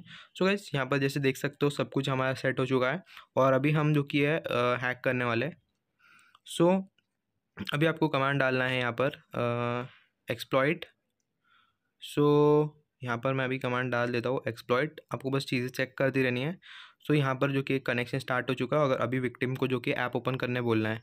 सो गाइस अभी विक्टिम को जस्ट मैं अपने फ़ोन में ऐप ओपन कर रहा हूँ, और जैसे मैंने एप्लीकेशन पे अभी क्लिक किया है अपने फ़ोन के अंदर, सो अभी ये कनेक्शन बना देगा। आपको थोड़ा टाइम वेट करना है गाइस आराम से। तो ठीक है, अभी ये कनेक्शन बना रहा है। सो देखते कितना टाइम लेता है। मैं वीडियो को ज़्यादा एडिट नहीं कर रहा हूँ, आपको रियल टाइम पता चलना लेना चाहिए कि कितना टाइम वगैरह लगता है। सो एक सेशन ओपन हो चुका है अभी हमें जो कि एक्सेस मिल चुका है डिवाइस का, और मैं अभी यहाँ पर एक हेल्प कमांड डाल देता हूँ। तो हेल्प कमांड डालने से मुझे पता चल गया कि मैं क्या क्या कर सकता हूँ। तो यहाँ पर बहुत ही गाइस अजीब अजीब चीज़ें हैं, जैसे कि मैं रूट चेक कर सकता हूँ, और यहाँ पर ऐप इंस्टॉल करवा सकता हूँ, उसकी लोकेशन पता कर सकता हूँ, उसका माइक रिकॉर्ड कर सकता हूँ, स्क्रीनशॉट रिकॉर्ड कर सकता हूँ, स्क्रीनशॉट ले सकता हूँ, स्क्रीन शेयर कर सकता हूँ। सो गाइस मैं अभी जो कि सिंपली एक अपना माइक रिकॉर्ड करके दिखाता हूँ, मतलब एक या 2-3 सेकंड की क्लिप मुझे मिल जाएगी, ऑडियो फाइल मिल जाएगी। सो यहाँ पर ये रिकॉर्डिंग स्टार्ट हो चुकी है और एंड भी हो चुकी है, और यहाँ पर ये फाइल कहाँ से हुई 2-3 सेकंड की वो आपको पता चल जाएगी। पर गाइज आप इस पर टाइमर वगैरह भी सेट कर सकते हो। और अभी मैं नेक्स्ट जो कि ऐप लिस्ट चेक कर रहा हूँ कि जो कि विक्टिम के पास कौन से ऐप्स वगैरह यूज़ करता है। सो यहाँ पर ये बहुत लंबी सी लिस्ट आ गई है, और अभी मैं ऐसा नहीं चाहता हूँ कि मेरी प्राइवेसी की पूरी वाट लग जाए इस वीडियो में ये सब कुछ चीज़ें दिखा के, क्योंकि मैंने अपने ओरिजिनल फ़ोन में जो कि है पेलोड को इंस्टॉल किया है। सो यहाँ पर बहुत सारी चीज़ें हैं, आपको जो यूज़ करनी है आप यूज़ करो, एक एक करके देखो। मैं आपको दिखा देता हूँ, यहाँ पर आप ये वेबकैम वगैरह भी यूज़ कर सकते हो, पर मैं अभी यूज़ तो कर रहा हूँ पर मेरा चलेगा नहीं, क्योंकि जो कि है उसके लिए कुछ कंडीशंस लगती है।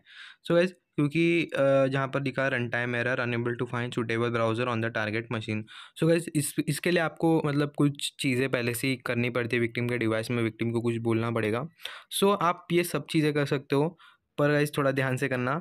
यहाँ पर किसी को नुकसान नहीं पहुँचना चाहिए, डिस्क्लेमर पहले दे दे रहा हूँ। This tutorial was only for educational purpose. Video खत्म हो चुकी है, फिर भी अभी बता रहा हूँ, क्योंकि मुझे पता है कि ऑलमोस्ट सब लोग देख रहे हो लास्ट तक। सो अब आपको वीडियो अच्छी लगी होगी, अगर अच्छी लगी हो तो लाइक कर देना, चैनल को सब्सक्राइब कर देना। और गाइस, यहाँ पर मैंने फाइल एंड कमांड डाल दिया जियो लोकेट। सो यहाँ पर देख सकते हो कि बंदे की आपको विक्टिम की जो कि लाइफ टाइम लोकेशन मिल गई है, लाइव लोकेशन। सो गाइस, इससे अमेजिंग चीज़ और कोई हो नहीं सकती।